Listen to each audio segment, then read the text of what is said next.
Pamantao. You want to first?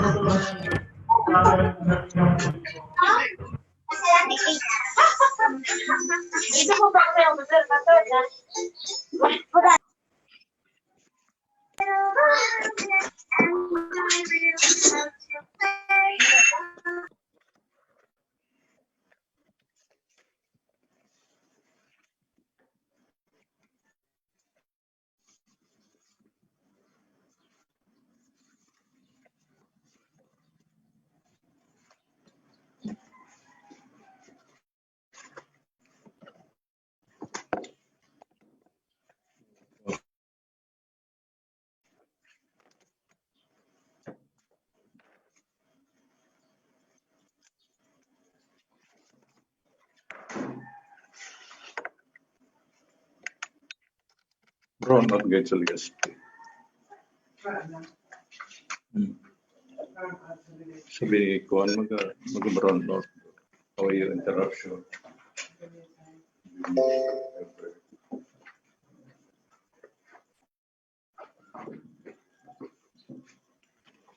Diyan pagbalik ibo ko so ano.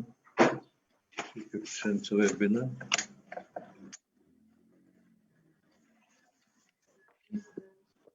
Sure, ano ka?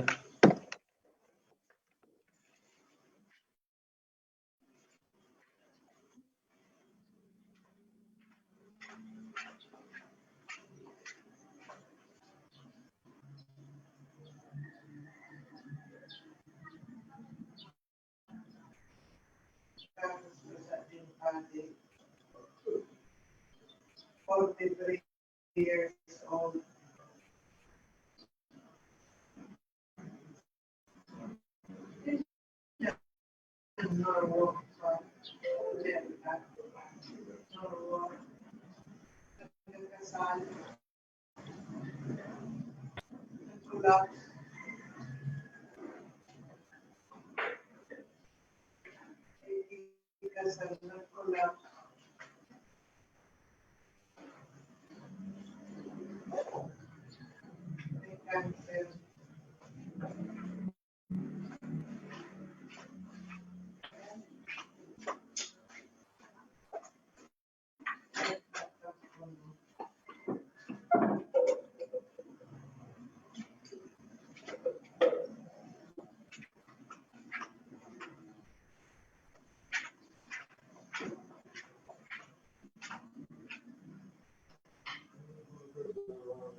Bakalan ko.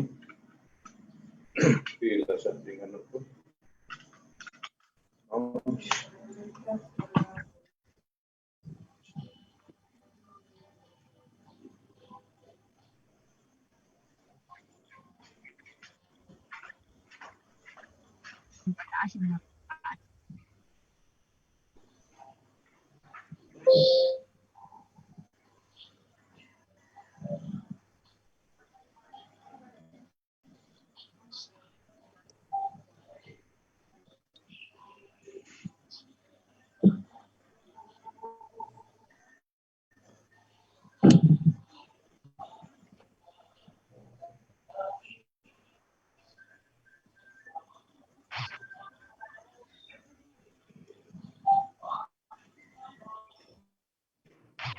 They murder me.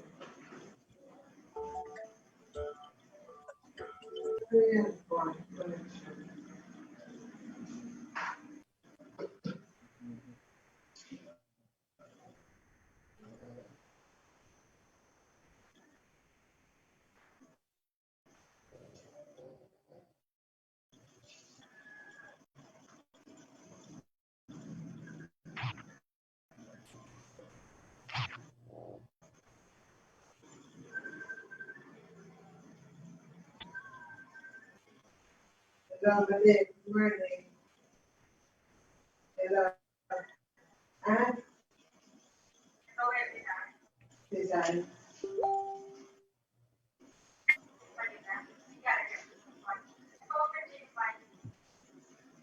Wow. Ano ba ba? Di mo ka na dapat eh.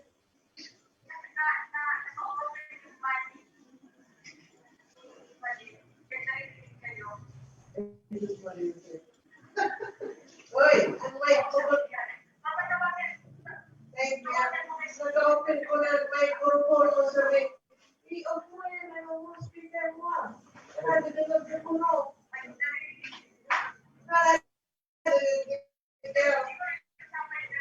Ikaw ko yun sir. Uy, parang ano mo? Saan? Ano mo ang microphone mo? I-turn off.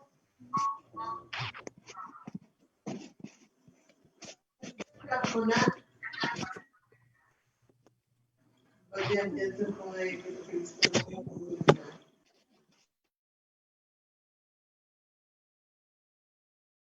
Morning, everyone. 5 minutes will start our program for this webinar on research ethics. Stop mo na.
Okay, good morning once again. To start our activity for the day, first we'd like to acknowledge the presence of our distinguished guest. Of course, the Bicol University Spaghetti may sabaw President, daw sa Benipor. our Vice President for Research, Dr. Amjad. Spaghetti may sabaw. Of course, our former Dean, Dr. Antonio Payonga. We also have Dr. Merjit Mascarinas. Good morning po. We have also our BUGSC advisor, Dr. Nicanor Balbin, and the rest of the faculty members of the BU Graduate School. Good morning po sa lahat. We'll now start our program for the opening ceremonies. We have now the host for the conduct of the Sige na. national anthem and then the invocation. Sinap na ako yan. Kaya si iba sinap na kaya na di naman nag. Di man nga ni. Mute the audio. Paki-audio muna ng mga audio. I'll recommend doubly. Third, the host can mute everybody.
is not a pointless venture. Eternity is for sure. Open up and receive this truth in your heart. The God was smiling at your birth, and there's a purpose for your life.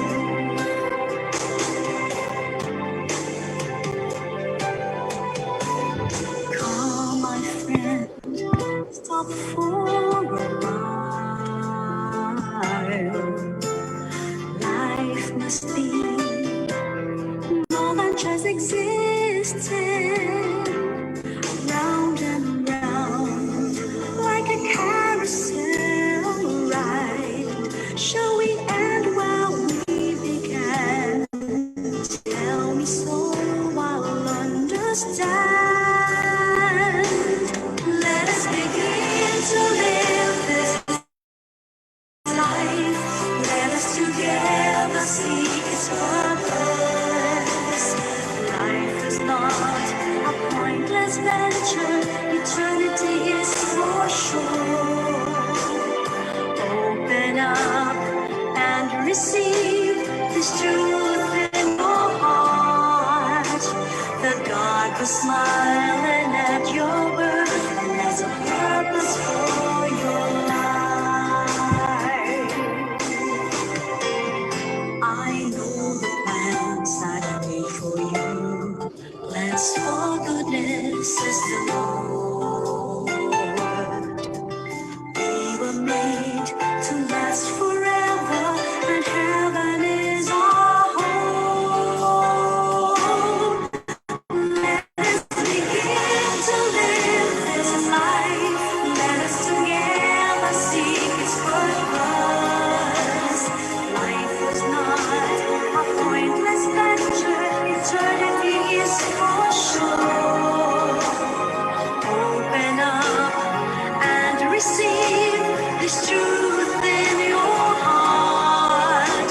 That God was smiling at your birth, and has a purpose for your life. Let us begin to live this life. Let us together seek its purpose. Life is not a pointless venture. Eternity is for sure. Open up and receive this truth in your heart. That God was smiling at your birth. God was smiling at your birth. Begin to live this life with purpose, a purpose, dream and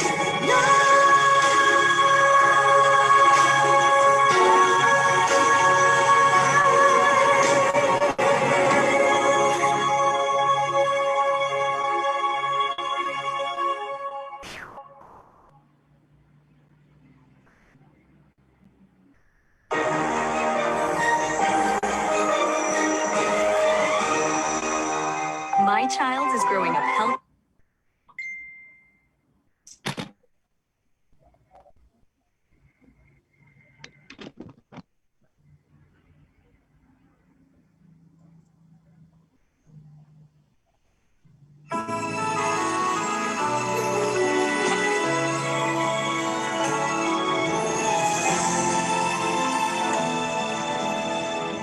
To see his children on the street.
Thank you. For the opening remarks, let us all welcome the advisor of the BU Graduate School Student Council, Dr. Nicanor Balbin.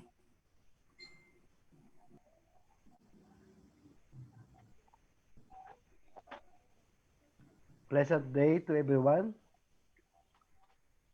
To our highly competent resource person, Dr. Sandy Lasa, the very supportive BU President, Dr. Noli Mascareñas, Matterly Vice President for Academic Affairs, For the opening remarks, Dr. Ami Dorozan, to our energetic officer in charge of BU Graduate School, Dr. Herbert Rosana, deans, directors, and other professors, the very dynamic and very ever ready to serve student council officers, headed by their president, Mr. Alan Benos, the intelligent and responsible BU Graduate School students, and other participants in this webinar. Even though we are amidst pandemic, allow me to greet each and everyone with Bon Me Tu in French, Pangyao in Chinese, Ohio in Nihongo, Buenos Dias in Spanish, Good Morning in English, Magandang Umaga in Tagalog, and sa Ligaspi, Marahay na aga sa Indogabus. It is really a good morning for us since our resource person will present to us the basics of research ethics as applied to theses and dissertations or in academic research in general. Truly, this is a nice material for us. We will learn the importance of research ethics, its social value, ethical and scientific soundness, and its appropriateness. This endeavor is an opportune time for us to awaken the spirit of cultivating the research culture towards the realization of our dreams of being a world-class university. Friends, on behalf of BU administration and BU Graduate School Student Council, welcome you to this webinar series to highlight the 51st BU founding anniversary and the 49th Graduate School Day celebrations. Let us put our hands together for the success of this webinar. Thank you.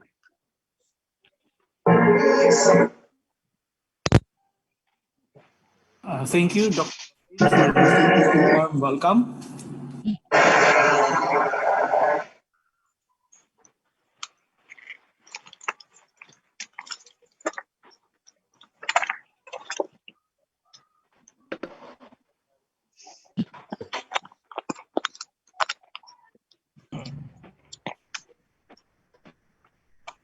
Our officer in charge of the BU Graduate School, Dr. Herbert B. Rosana, will now give his message. Sir? Good morning, everybody, and happy Bugs Day 2020. To our President, Dr. Arnulfo M. Mascareñas, our Vice President for Academic Affairs, Dr. Amelia A. Dorosan, to our esteemed deans and directors of the different colleges hosting the graduate programs, and also to our faculty members who are actively involved. I know some of you were not admitted in the Zoom because we have already exceeded our capacity, but I know that you are watching our live stream through the official Facebook of Bicol University. To our active president of the GSSC, Alan Venus, and the other officers of the GSSC, thank you very much for facilitating this activity. And to our team, also a very important person, Dr. Sandy Lasa, for accepting our invitation to to grace the opening of our Bugs Day. I know that this is a very important topic for today. And to all the students of the BU Graduate School, I know that some of you are, all of you are wanting to be admitted to the Zoom meeting room, but we have already exceeded our capacity. And I know that you are watching through our FB live stream. And I hope that you are also, you would register in our registration form. So thank you very much, and I would like to welcome you all in this activity. And I know that this is a very important aspect of our study, that we should be able to have this ethics committee, and I hope that we can have this institutionalized maybe in the future or in the near future, so that our researches will have to be, we will no longer be going out of different places or requesting other institutions to certify our researches, but rather we can have it just right here at Bicol University. And I would like also to inform everybody that we are also doing our best to be able to subscribe through Grammarly, and we are working on that. And I hope that within this year we will be able to have our year-long subscription, so that our thesis writers and also our faculty members could access, will be given access to that application for the not only for the grammar check of our papers, but also for checking the authenticity of our paper, because we would like to be very careful about our paper as we go global and international. We should be mindful of all these things. And in that Grammarly, we are trying to come up with a situation wherein 500 people can be given access to that application.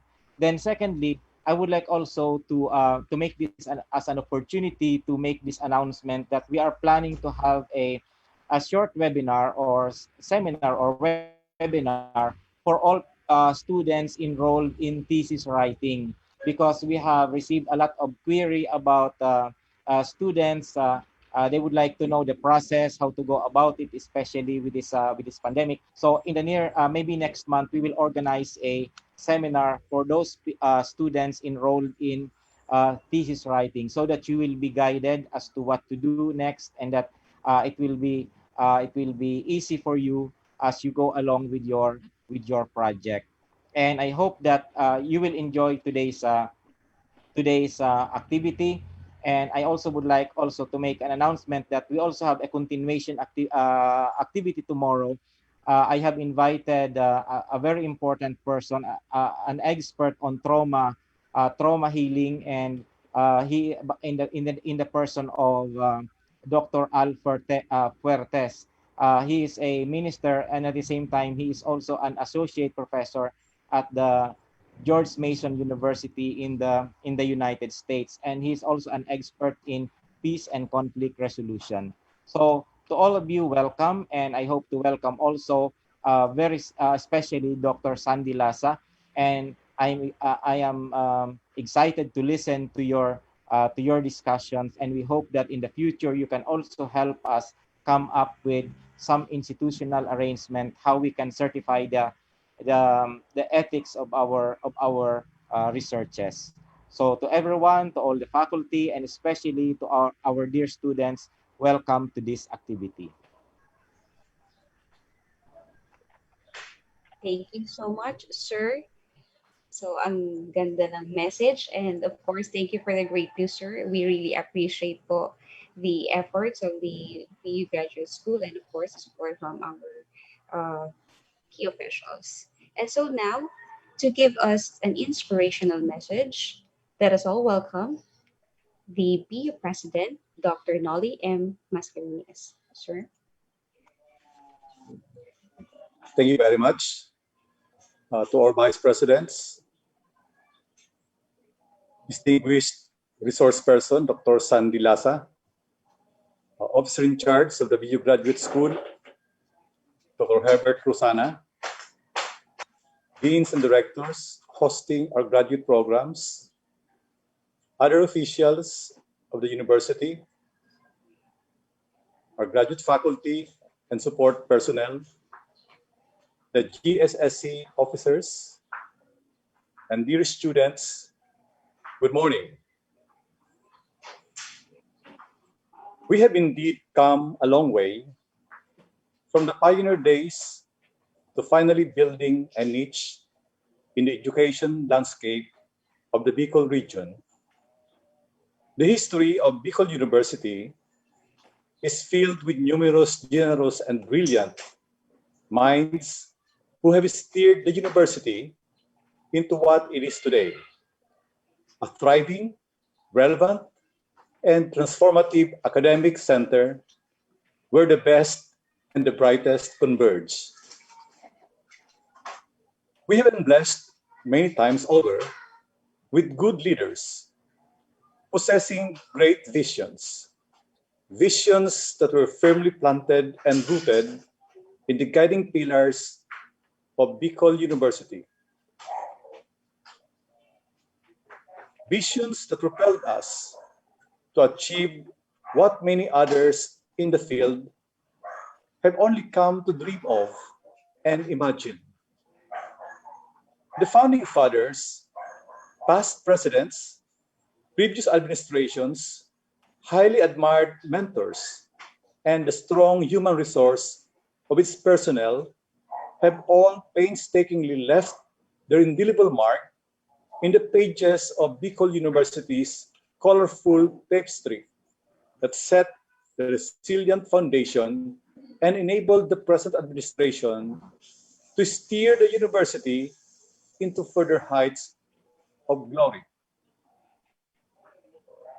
We could never have been what we are now and achieve what we have today without the great sacrifices born from the countless, sleepless, and oftentimes unnoticed efforts of all the indefatigable men and women of the university who, with great courage and faith in our vision, continued beyond the many obstacles.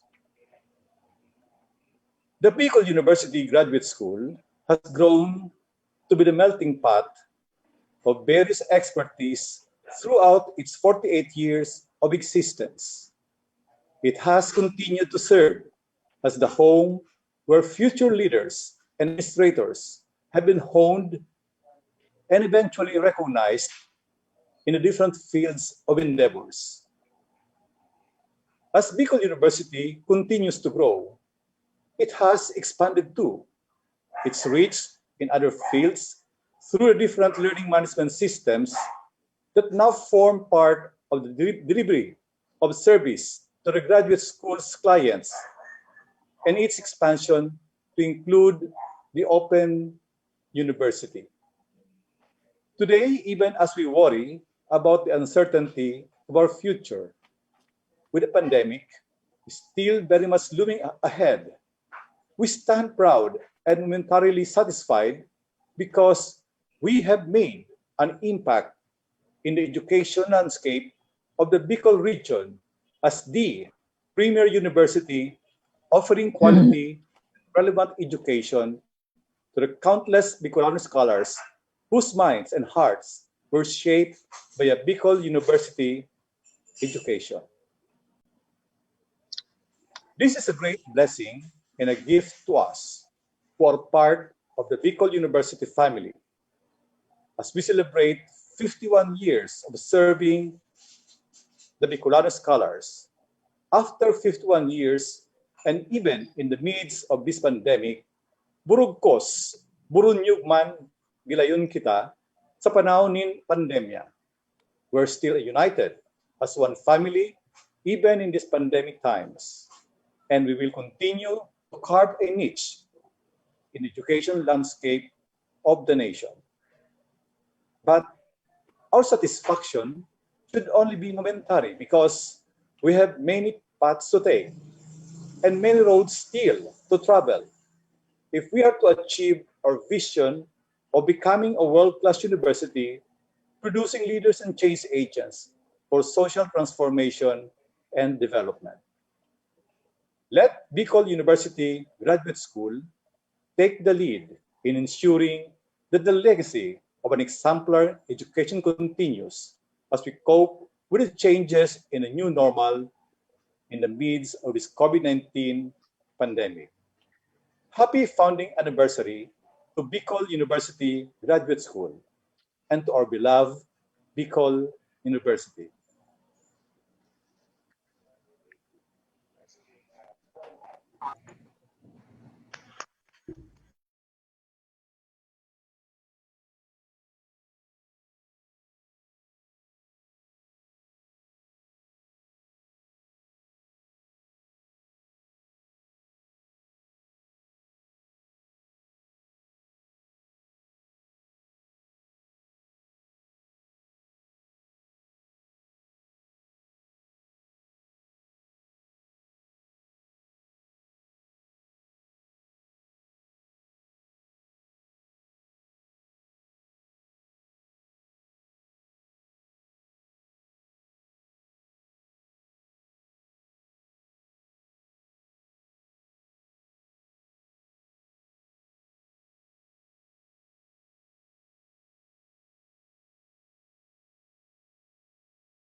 Na-record si President na yung speech. Okay. Madam MC, it's okay. We can proceed now.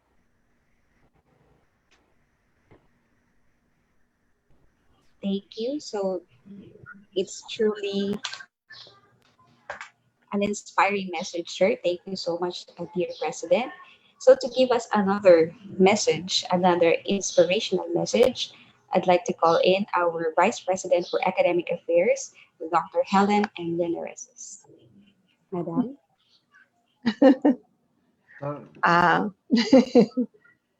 Sige, it's not Helen M. Lenaresas. It's Amelia A. De Rosan. I'm sorry. Yes, ma'am. Sorry po. Yes, ma'am. To our beloved President, Dr. Arnulfo M. Mascareñas, our dear guest lecturer this morning, Dr. Sandy Lasa, to our OIC, Officer in Charge, Dean of the Graduate School, Dr. Herbert Rosana. Of course, we have the Vice Presidents of Bicol University. To our Deans and Directors, especially to our Deans and Directors who are hosting graduate programs, to the Associate Deans and Directors, to the Graduate School Program Coordinators, to the officers of the BU Graduate School Student Council, headed by our President, Mr. Alan Venus, the GSSC President, our beloved graduate students, the non-teaching personnel of the graduate school, friends, ladies and gentlemen, good morning. First, I would like to extend my warmest greetings of congratulations to the graduate school family for coming up with this webinar with the theme for today, Basics of Ethics as Applied in Academic Research, which is a webinar series. Second, I would like to give information that Bicol University has already institutionalized the Ethics Committee.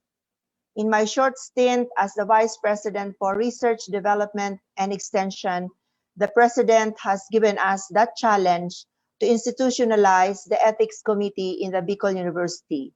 And we have that now in place in BU, and the Ethics Committee is chaired by none other than Dr. Richard Bartolata, Professor of the College of Nursing. So therefore, doon po sa sinabi ni Dr. Herbert Rosana, we have already institutionalized the ethics program in the university. I stand here before you today to hopefully be able to give you encouragement and inspiration amidst this unique situation we all experience. This pandemic, as I was saying, may either make us or break us. But since we have chosen the good part of partaking of an educational goal in Bicol University at this time, surely I would be safe to say that this will help us survive the difficult times with a hope in a time of the great pandemic. In unity with the administration, faculty and staff, and the students of an educational goal in Bicol University, we share our love, commitment, and support, and give our hope to both our faculty and students, especially during this time of the great pandemic. We marvel at how Bicol University was able to rise above the call of these challenging times when, in a short period of time, BU unitedly stood and carried on to start the classes and adopted learning mode in a short period of time. This is truly a feat we all have to pat ourselves on our shoulders. This unique celebration of the 51st founding anniversary of Bicol University is an opportunity for us to thank our faculty members who made the daunting task to prepare despite the fear of the unknown in using technology and other modes in order to virtually reach out to our students. Thank you very much, our beloved faculty members. Let us be positive and work hand in hand and shoulder to shoulder, figuratively, not physically, in order to reach out, to overcome, and to succeed. At the end of this pandemic, let us look forward to say that we made it and we were once among those who struggled, who survived, and learned new ways of doing things. As the newly appointed Vice President for Academic Affairs, which I would like to thank our President, I am here to support him in his dream of improving the graduate education in the university. The challenge of the President is daunting, but I know it's doable. We will expect new ways of doing things and hopefully will redound to improving the quality and excellence we all aspire for. If we all differentiate between undergraduate and graduate education, the undergraduate or tertiary education is rather broad and more generalized, while on the other hand, a graduate education provides students with a more specialized discipline or subdiscipline. It gives an in-depth understanding such that the graduate student becomes something of an expert in the topic of study.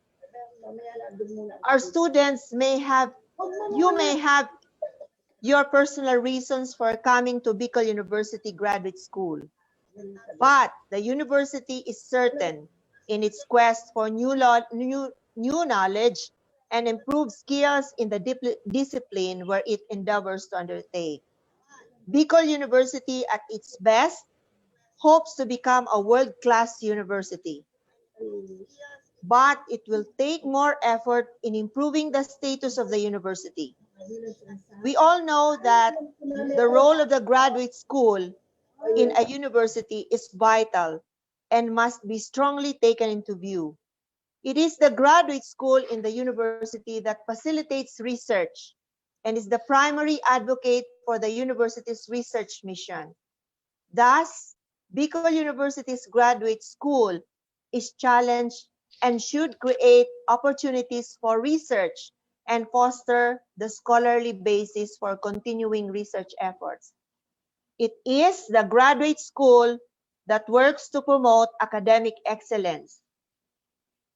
In the Commission on Higher Education's Centers of Excellence and Centers of Development programs, one of the indicators for a program to become a COE or a COD is the quality of its graduate program degree aligned to its bachelor's degree program.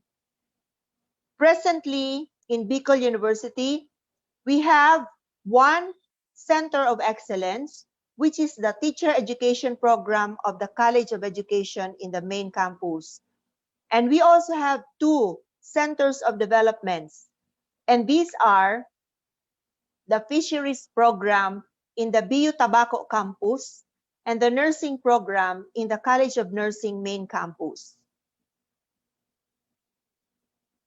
Consequently, R&D, community engagement, and linkages are also indicators of higher points in measuring the CODs and COAs in the university. With this, what is then the challenge brought to us in the Bicol University, specifically in the graduate school? We are challenged to become better in all our endeavors. But most importantly, we have the challenge for our faculty members, specifically in the graduate school, to undergo quality researches that would eventually expand the sphere of influence to our graduate students in the area of research. This pandemic has opened new doors of opportunities that will help us try to look for new ways of thinking. Thus, it becomes richer in looking for new problems to create new knowledge and ways. And eventually, research problems are there, and these are abounding in these opportunities during this pandemic. As I conclude this message, we hope that each of us will set and focus our minds to create new ways of improving our functions as faculty members, and for our students to be more focused in looking for ideas that would help them identify possible research problems for theses and dissertations. Choose one that would give greater significance and impact to our lives. May we all remember the meanings beyond the 51st founding anniversary that will inspire us to excel in our educational pursuit in Bicol University. Happy founding anniversary to Bicol University, and thank you very much. Good morning. Thank you so much, Ma'am Amy. Sorry po kanina. So, I'd like to share yung message na nakuha ko. So, open our mind and heart to learn new things, and learn out of the theories and concepts we learn with different lens. So with that, I'd like to present to you the objectives of this webinar. So in support of the celebration of the BU 51st founding anniversary with the theme Burugkos Burunyog sa Pagandurog sa Panahon ng Pandemya, this webinar actually has the following objectives.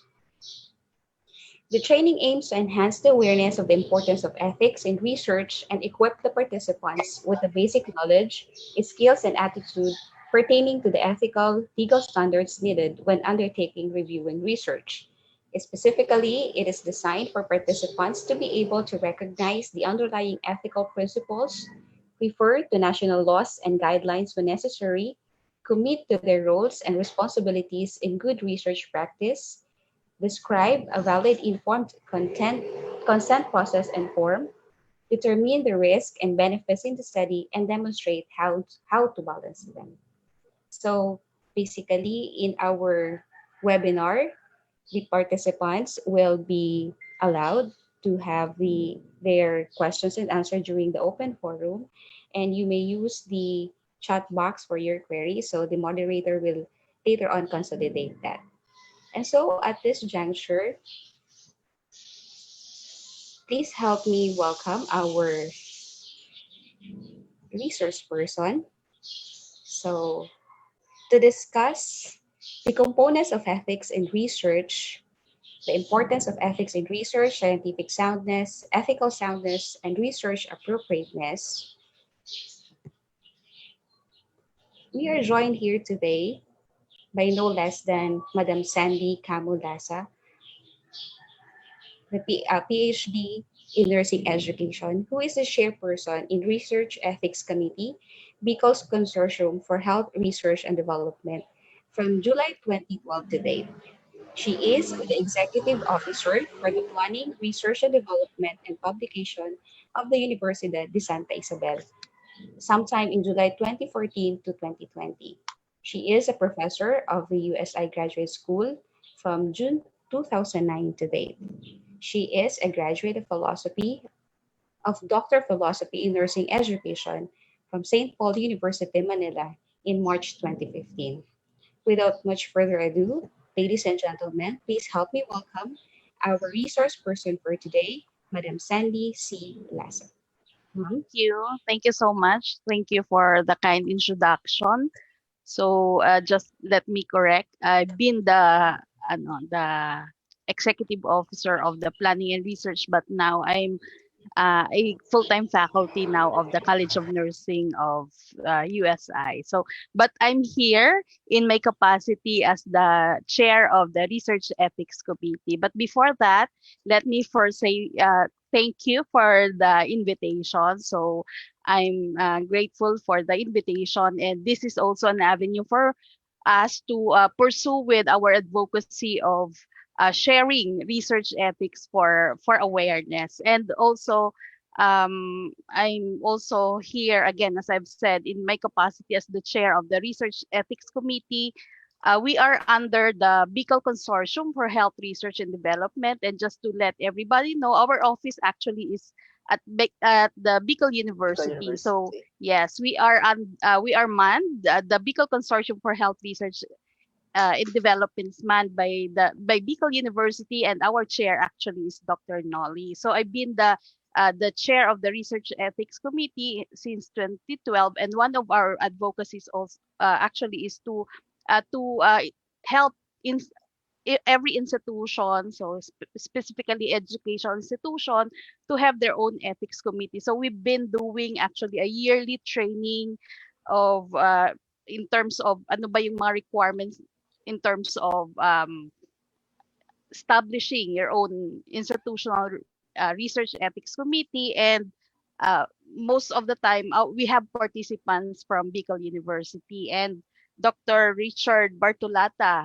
now the chair of the Research Ethics Committee of BU, is actually one of the members, our former member of the REC. And until now, we have Ma'am Ida as still a member of the BCHRD REC, and we also have one from the BU Medicine. So, and some of our members are from the other government agencies and private agencies. So we are the Regional Research Ethics Committee, and we also we also have one more from Albay, BRTTH. So chaired now by Dr. Malin Daguno. So kumbaga malapit po kayo actually sa REC kasi our office is at the BICAL University, and our chair, the director of the BCHRD is Sir Mike Montealegre. So yun po. So let me start. Let me share my screen. So okay lang po ba, host, na i-enable po yung pag-share ko ng screen so I could start? So good morning muna po kay Dr. Nolly. So Dr. Nolly, the BU President and the Chair of the BCHRD, Doc Amelia, the VPAA, Dean Herbert, the BU Graduate School Dean, and the faculty of the grad school also, and to the grad school student council, and to the students of the BU grad school. So good morning, everyone. So thank you so much for the invitation. So I'm humbled na ako po ay ma-invite dito po sa inyo. So, okay. So allow me to share my screen first. Okay. So yung topic given actually is on the basics of wait for a while po. Basics of ethics as it applied po in academic research. Okay, so let me start. So a disclosure first before I finally start. So this lecture was prepared using some slides from previous lectures or presentations on the subject. Since we use one type of presentation lang po para we could disseminate the same information to everyone. And since we are also under the Philippine Health Research Ethics Board, so sila po yung nagmaman po also, so sila yung nagmo-monitor ng Research Ethics Committee of the region. Okay, so let me start by defining what is research. Why is it research ethics is important? So actually in ethics research, when we say ethics in research, this is actually the application of the broad ethical principles. So we have the standards, we have the commonly agreed international standards in terms of ethical principles. So this is actually the application of that principles to the responsible conduct of research, and also application of that principles on the use of many outcomes resulting from research. This is from the University of Reading. So when we talk about ethics in research, we are actually focusing on the human participants. So, but we also consider the community and environment in ethics. So here I'll be talking about the human participants. So for those with animal as a subject, so we also have other agency that is responsible for them. So we have the IACUC. I know B is also applying for the IACUC. So, but here our focus is only for the human participants, but we also consider the community and also the environment in ethics. So why is ethics in research important? So first, because it's the right thing to do. So when we apply the principles of ethics in research, we are actually complying with all the legal requirements, as well as I've said earlier, the commonly agreed ethical standards for good practice in research. So this is being looked at every time you submit for ethics clearance. And also, we are assured that we are protecting our participants, because here what we promote is the aims of research, such as the generation of knowledge, the truth, and also the avoidance of error. So we prohibit mga misconducts like fabrication, falsification, or other misrepresentation in the research data. And we also provide advocates for research participants. So what we are doing actually is we are ensuring that the rights, the safety, and the well-being of subjects are being protected and is considered as the most important and should prevail over the interests of science and society. So over what can be discovered, or the innovations, or the gains that we can have, like financial gain, awards, and everything. So the most important to be considered should be the rights, the safety, and the well-being of our human participants. So yun po yung pinaka-advocacy of ethics in research, of the research ethics. So it also preserves credibility, trust, and accountability. So research often involves coordination and cooperation among different people in different disciplines and institutions, like the researcher to the advisor,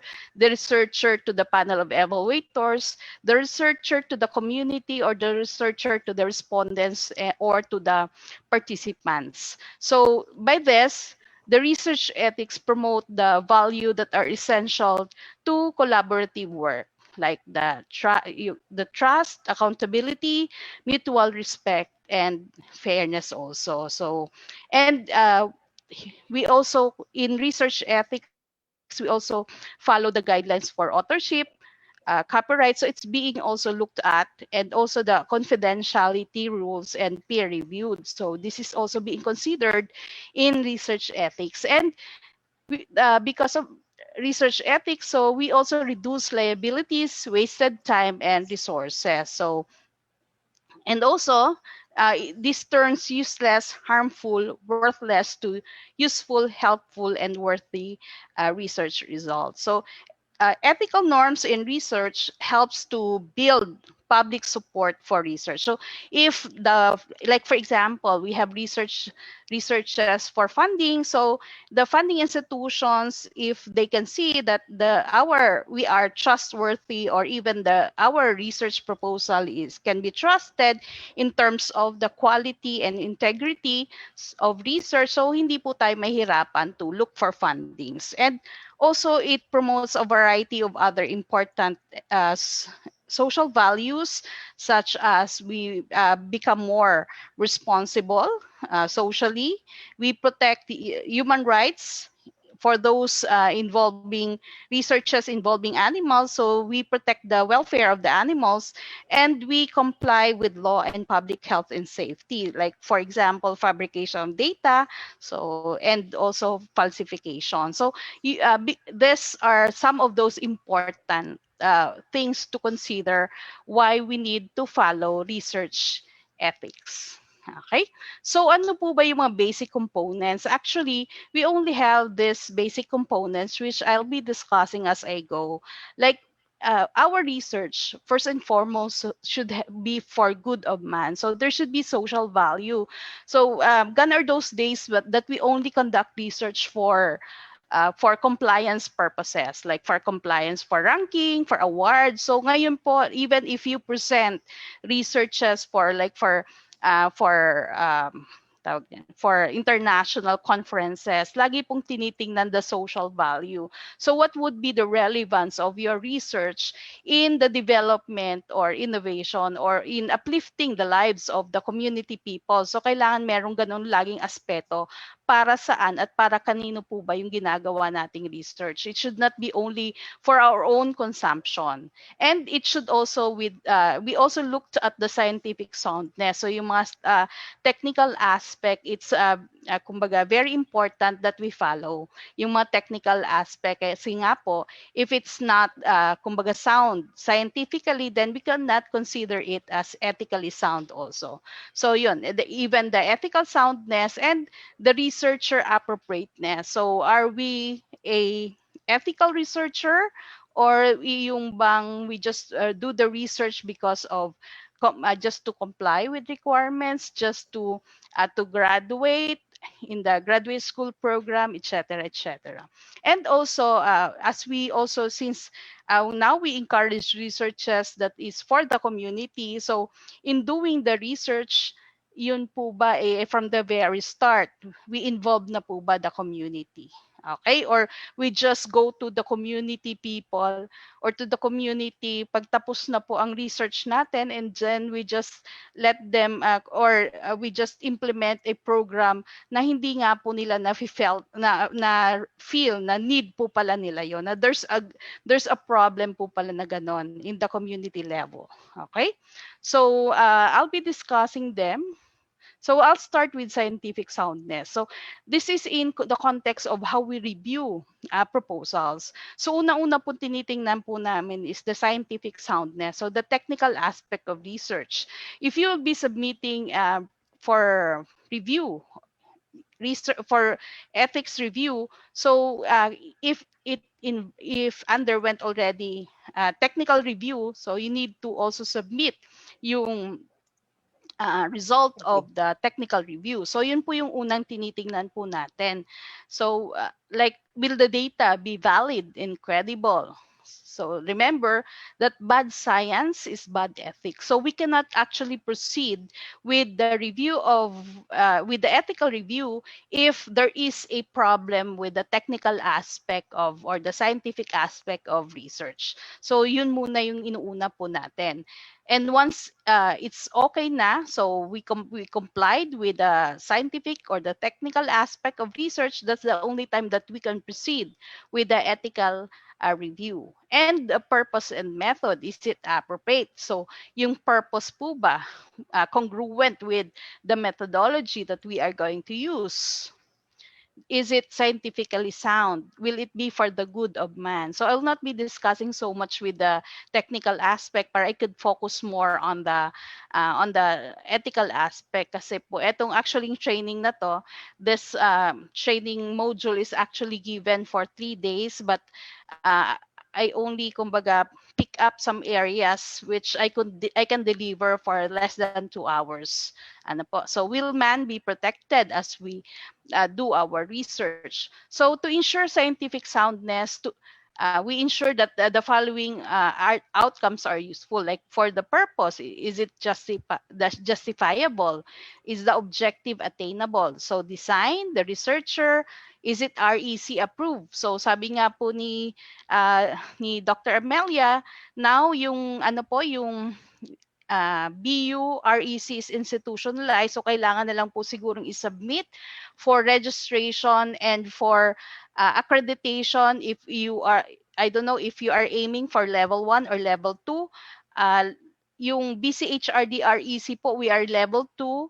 Yung RTTH is level 3. Ano lang naman po ang difference. For level 3 kasi yan na yung mga clinical studies. So more on the health na po yan. Yung mga drug development, yung mga innovations in terms of procedures, etc. So yun na po yun. That's for the BRTTH. So we can apply for level 2. So I don't know po kung ano po ang piniprepare ng Bicol University, but in terms of the help, so lahat po ng mga materials po available sa BCHRD REC. So just let us know kung ano po yung tulong na ibibigay po namin. Anyway, si Sir Richard naman is well versed with what is mga kailangan pong materials in terms of the research ethics. Okay, so the conduct, is it correct? And the result, is it shared, di ba? In the process of research, hindi po siya nagtatapos the moment na kumbaga nasabit mo na po yung final paper nyo. So the research process ends pag yung po yung output natin or the result are shared or utilized ng mga stakeholders kumpara po kanino siya. Okay? So yun po yung mga areas munang tinitingnan. And once it's okay na, once it's kumbaga within the standards already, so we proceed now to the ethical soundness. So for the ethical soundness, what is it that we consider? So we have to remember that your participants or your subject is with inherent dignity. So they have to be treated as an end and not a mean. They have to be protected against harm and wrong, and they have to be respected as a person, and they have to be treated equally among themselves, especially yung mga respondents po natin. So I'll be giving some emphasis on the 4 as I go. So I'll start with the value the person as an end and not a means. So we are actually following the principle of beneficence here. So it just means in research, it means identifying the benefits of proposed study to one or more of the following. So kanino po ba siya magkakaroon ng relevance? Or sino po ba yung magbe-benefit sa research nyo? Is it the research participant? So we call that as direct benefit. Kung wala man pong direct benefit, so will other persons other than participants, will they also benefit? Like for example, we call this as indirect benefit. Like for example, we are studying a project or a program in our school. So kung hindi man po direkta yung grade level po na yon ang magkakaroon ng benefit, at least yung mga succeeding students, since the result of our study will have an improvement, so geared towards an improvement of programs and project to be provided to our students. So hindi man po yung mga current respondents nyo ang magkakaroon ng benefit, at least yung result of your research ang magkakaroon na po niyan ng benefit yung mga succeeding students. So yung mga incoming like elementary students, yung mga incoming junior high school or senior high school or college students. So sila na po ang magkakaroon ng indirect benefit. So will it also have an impact on the society or the community, and included po yung environment also. And how about sa science? Will it have an impact on the medical for those in the health? So we have the College of Medicine in BU, we have the College of Nursing. So hi to, nakita ko po si Dean ng College of Nursing kanina, and also behavioral and also social. So magkakaroon po ba po yan ng impact sa kanila? And we need to identify anticipated benefits. So if you will be submitting your paper for ethics review, titingnan po natin to. So there will be a section wherein we will be checking on what will be the benefits. Saan po siya nilalagay, di ba? We have the significance of the study. So tinitingnan po yan. It's not in there just for the sake na minsan po kasi, di ba, yung mga gumagawa ng research, like for example, this is based on my experience po as kumbaga for ilang taon po I've been teaching research methodology, and now I'm handling the research seminar of the grad school of our university. So common pong nakikita ko pag nagsusulat po ng significance of the study, just for the sake na may masulat. So kailangan tingnan po natin ng maigi. So based from our objectives, so ano po ba yung mga anticipated benefits dyan to the identified stakeholders? So we need to weigh the importance of direct over indirect benefits or vice versa. So sabi ko nga po, if it will not have a direct benefit to the participants, then at least kahit papaano magkaroon ng indirect benefits to those who will be kumbaga future na magkakaroon po ng consumption of the result. And as much as possible, we have to maximize the benefits. So kung makikita po natin that there will be kumbaga yung benefit of our study, the significance of, or we cannot identify even yung any significance of the study, baka kailangan natin pag-isipan. So baka we need to re-evaluate kung yung po bang ating research proposal with kumbaga worthy or not of a masteral or a doctorate degree. So lagi po ngayon especially for the PhD students, so we need to also kumbaga consider kung yung po bang proposal natin, kung wala tayong makitang masyadong benefits or significance of that, baka po kailangan natin pag-isipan in terms of how we kumbaga in terms of our objectives or yung topic po natin. Okay? And sabi nga po ni Kant, acts in such a way that you treat humanity whether in your own person or in the person of any other. So never merely as a means to an end, but always at the same time as an end. Okay? So in research, so yan, that's for the doing good. So ibig sabihin po, every time we do our research, ang lagi pong isa sa iniisip natin is to do good to our participants or to the human participants or to our respondents or to our subject. Okay. Now for the next principle, valuing the person as someone to be protected against harm and wrong. So in research, it means making sure that there is no intentional harm or wrong may be caused in doing the research. Although, syempre, as we do the research, it is not in our intention to harm our participants or our subjects. So ano po ba yung pinupunto po dito? it is the risk actually of harm that you have to try to minimize. Kasi as we proceed with our research or data gathering, or as we implement our research, so there might be a harm na pwede nyo pong makos sa mga participants or sa mga respondents po natin. So yung risk na yon, kailangan ina-anticipate agad natin as we conceptualize, as we plan our design. So kailangan tinitingnan na po agad natin. We anticipate already ano ba yung mga possible na maging harm, or what could be the risk of this research sa aking pong mga respondents or participants.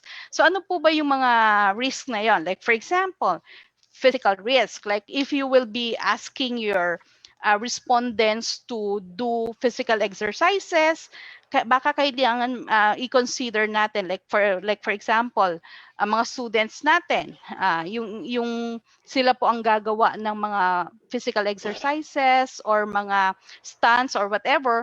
So kailangan i-consider po natin if they are may mahulugan daw po. So we need to consider the harm that it may cause them. So baka kasi dyan may mga asthmatic, bibilad nyo sa araw, may mga asthmatic pala dyan, o kaya may mga physical deformities pala, papagawa nyo ng exercise. So yung simple inconvenience, yung fatigue that can cause or that can aggravate yung kanya pong yung kanyang condition, so yun yung mga i-consider po din natin. So pwede po kasing hindi po natin alam, may mga problema po pala sila sa katawan, no? So even yung simple na fatigue or yung napagod po sila, so it should also be anticipated. What else? Psychological or risks, yung emotional suffering or the breach of confidentiality. Like for example, mga victims po sila ng abuses, and then yung questions mo will be on those areas. So like for example, we have we allow our yung researcher po to conduct data gathering po sa mga schools, ay sa mga estudyante po natin.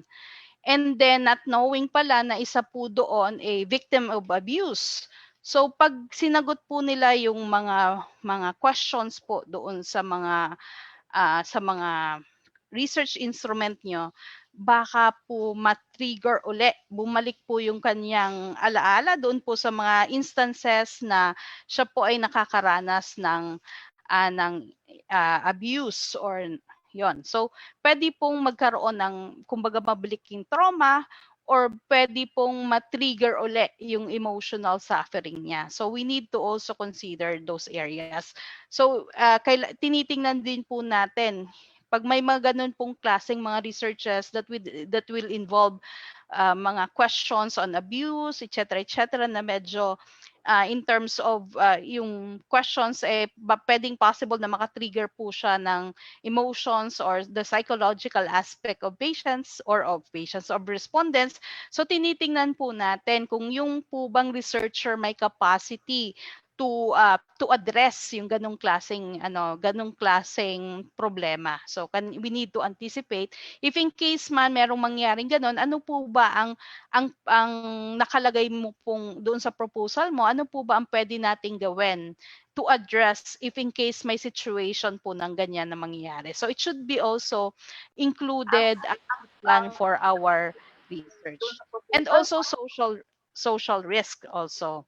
So like for example, for the employment, baka po kasi yung mga questions natin, we ask questions na medyo hindi po kagandahan and then kumbaga as we publish the paper, pwede po kasing nailagay po natin doon yung mga identifiers ng mga employees na yon.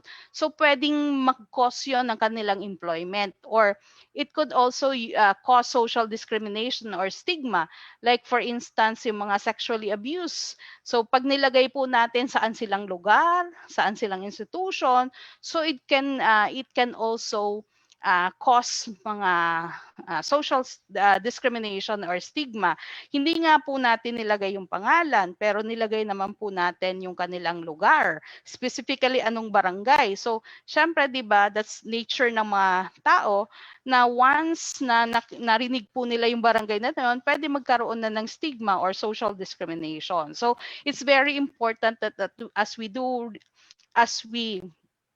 design our paper, so kailangan pinag-iisipan na natin to. How do we protect the anonymity and confidentiality of our research participants? So, pwede po kasing we could use alternative to remove identifiers like vernacular terms, the names, and even yung geographical cues.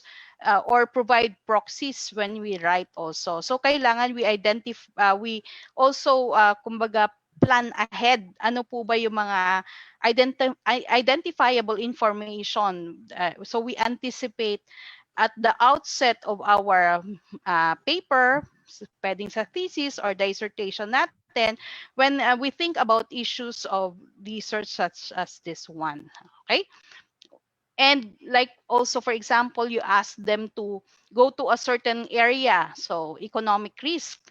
So which could cause financial costs related to participation or even loss of job. Like for example, gusto mo isahan na lang siya. So you ask them to go to a certain area like sa sa barangay hall. So you requested all your participants or your respondents to go to that area. Paano kung mga daily age earner po sila? So what will happen to the income for that particular hours na nandoon po siya sa iyo answering your research question. So kailangan nakalagay din po 'yan. So are you going to give them yung financial kumbaga kapalit like financial reward for joining your research?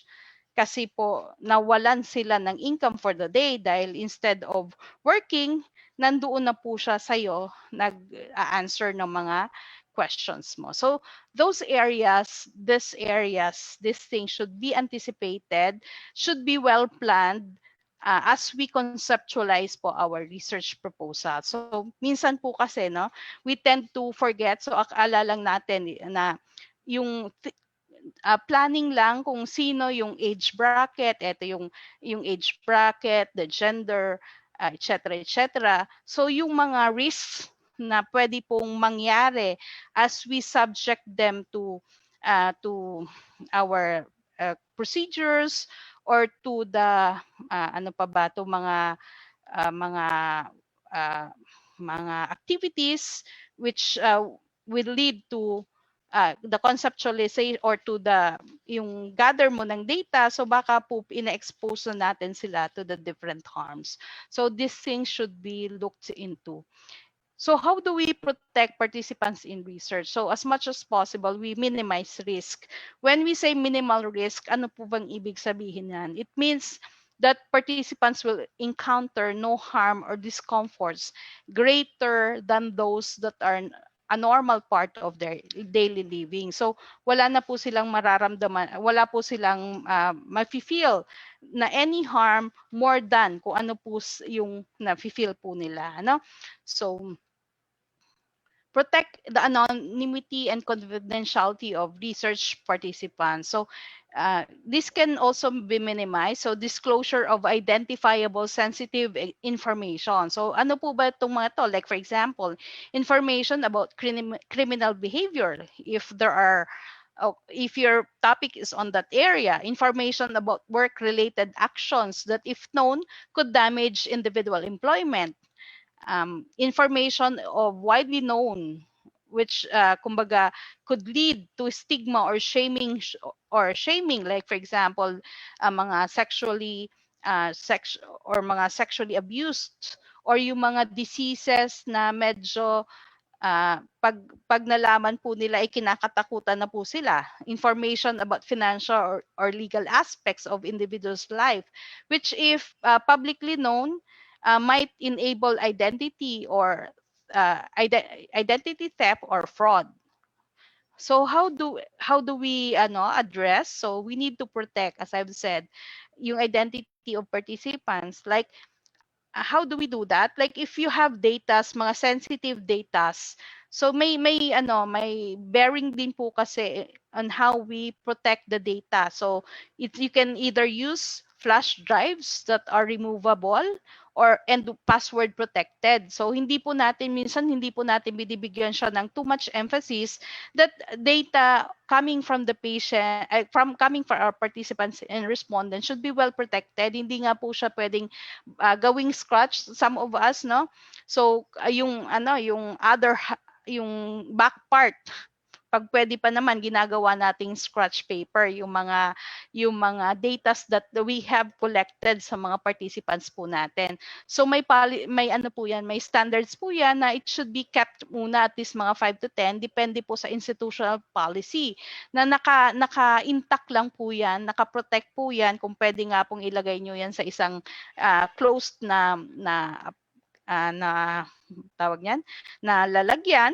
And then if in case po naka-digitize po yung data, kailangan hindi po natin siya nilalagay doon sa mga like sa computer na marami po ang nag-access. And if in case there are immediately or it should be immediately transcribed, and the unprotected tape, if it's a tape interview and notes on paper, so they can be destroyed after.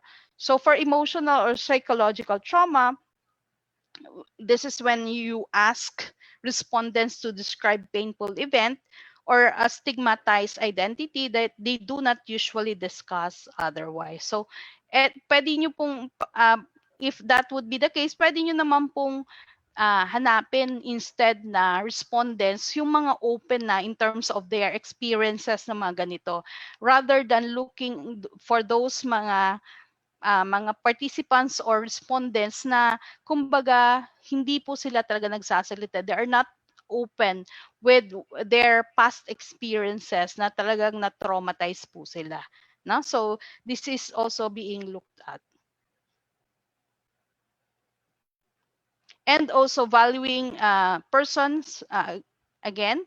So how do we protect? So eto po yung mga individuals who are members of vulnerable groups like the pregnant women, the prisoner, infants and children under the age of 18 or 16 if they are employed. And we also have the vulnerable adults defined as people with learning or communication difficulties, patients in hospital or under the care of social services, people with mental illness, including those with addiction to drugs and alcohol. Meron po tayong separate na policies na sinusunod po dito. So you can ask for it from the research ethics. Meron po kasi kaming libro which dyan po sa sa research ethics meron po kaming copy nito. So ano po ba ang pwede nating policies na sundin if you have if you have vulnerable group as participants, okay? So valuing the person as someone to be protected against harm. So harms and risks, what can be foreseen, can never be completely avoided when doing research. So hindi yun naman talaga po sinasabi na you completely avoid kasi there are instances that we cannot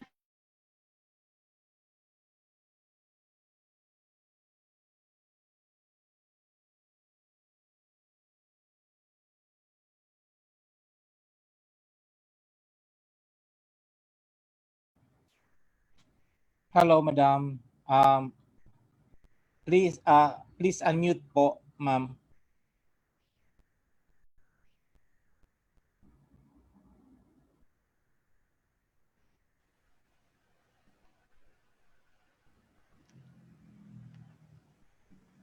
Okay. So harm and risk, while can be foreseen, can never be completely avoided when doing research. But to intentionally cause them against no foreseen benefit at all is what the principle is all about. So we really need to do our part in making sure that no intentional harm or is provided to our participants or to our respondents. Okay, so if no direct benefit will accrue to the participant, then the research must at least offer possibility of indirect benefit to others or to science. And we need to keep in mind that the considerations of the well-being of our research participants take precedence over the interests of science or society. So over the reward, or more than the reward, more than the, in terms of the rank, in terms of the financial gain that we can have, in terms of the award that we can gain because of our research. So we need to really consider first and foremost the well-being of our participants, that their rights, their they have to be their identifiable should be remain confidential. So all those areas should be properly protected. And valuing the person as one with dignity, so we need to make sure that we respect the person as one with feelings, with previous experiences, with his own values and beliefs, and with dignity and self-worth. So uh, we need to also always look at our respondents and participants as one who is capable of deciding for himself, unless those capability has been taken away, like for example they are mentally challenged, they are in the in those mental illnesses, or they have problems in terms of the understanding. That's the only time that we can also look for like for example look for alternatives in terms of the respondents or participants. So what's the best way of ensuring that we respect the person as one with dignity? How do we make sure that we give them the capability of deciding for himself or herself? So we do that by uh, implementing the informed consent document. So this is actually the informed consent document should be part of our research proposal, should be part of our research instrument. So it should be the first one to be given to our respondents or to the participants prior to asking them to answer our research instrument. So informed consent document is actually a document explaining the reason for why you are recruiting the participant. It has to be written in a language that the participant can understand. Like for example, it should be written in English, in Tagalog, in Filipino, or in Bicol. So if it's written in Bicol, so you have to consider the area. So is it from Albay, from Kamsur? So if it's from Kamsur, are they from Rinconada or Pure Naga? So those areas should have to be considered to make sure that the process, why they are recruited, how they will participate in your research is well understood by your participants or by the respondents. And it has a section also for signatures and dates when signature were taken. So for the what's the purpose? Why do we need to have informed consent document? Primarily, that is to protect research participants. This is from possible injustice, exploitation, misinformation, and doubts. There could be instances that as they participate in your research, uh, there could be some like manipulation of results that could put them in danger, or that could kumbaga, give them some, or put them to harm, or could lead to some in terms of like economic loss, or financial loss, or loss of job. Okay. And secondarily, the informed consent is also taken to protect the researcher, institution, or sponsor from undue claims. There are instances wherein we have what you call professional response. They tend to professionalize them being respondents. So there are areas like for example in Metro Manila. So there are areas wherein they know already that if there will there are researchers coming, so they always volunteer themselves because they know that they can claim uh, either money or gifts from the researcher. So with the informed consent, so since it's included, if it's included, if they will be given some financial reward or gifts, so it's included actually in the informed consent. So by this, at the start of their inclusion as research participants, so it's clear already for them the amount or the gift that they can receive, or possible that they will not receive anything from participation in your research. Okay.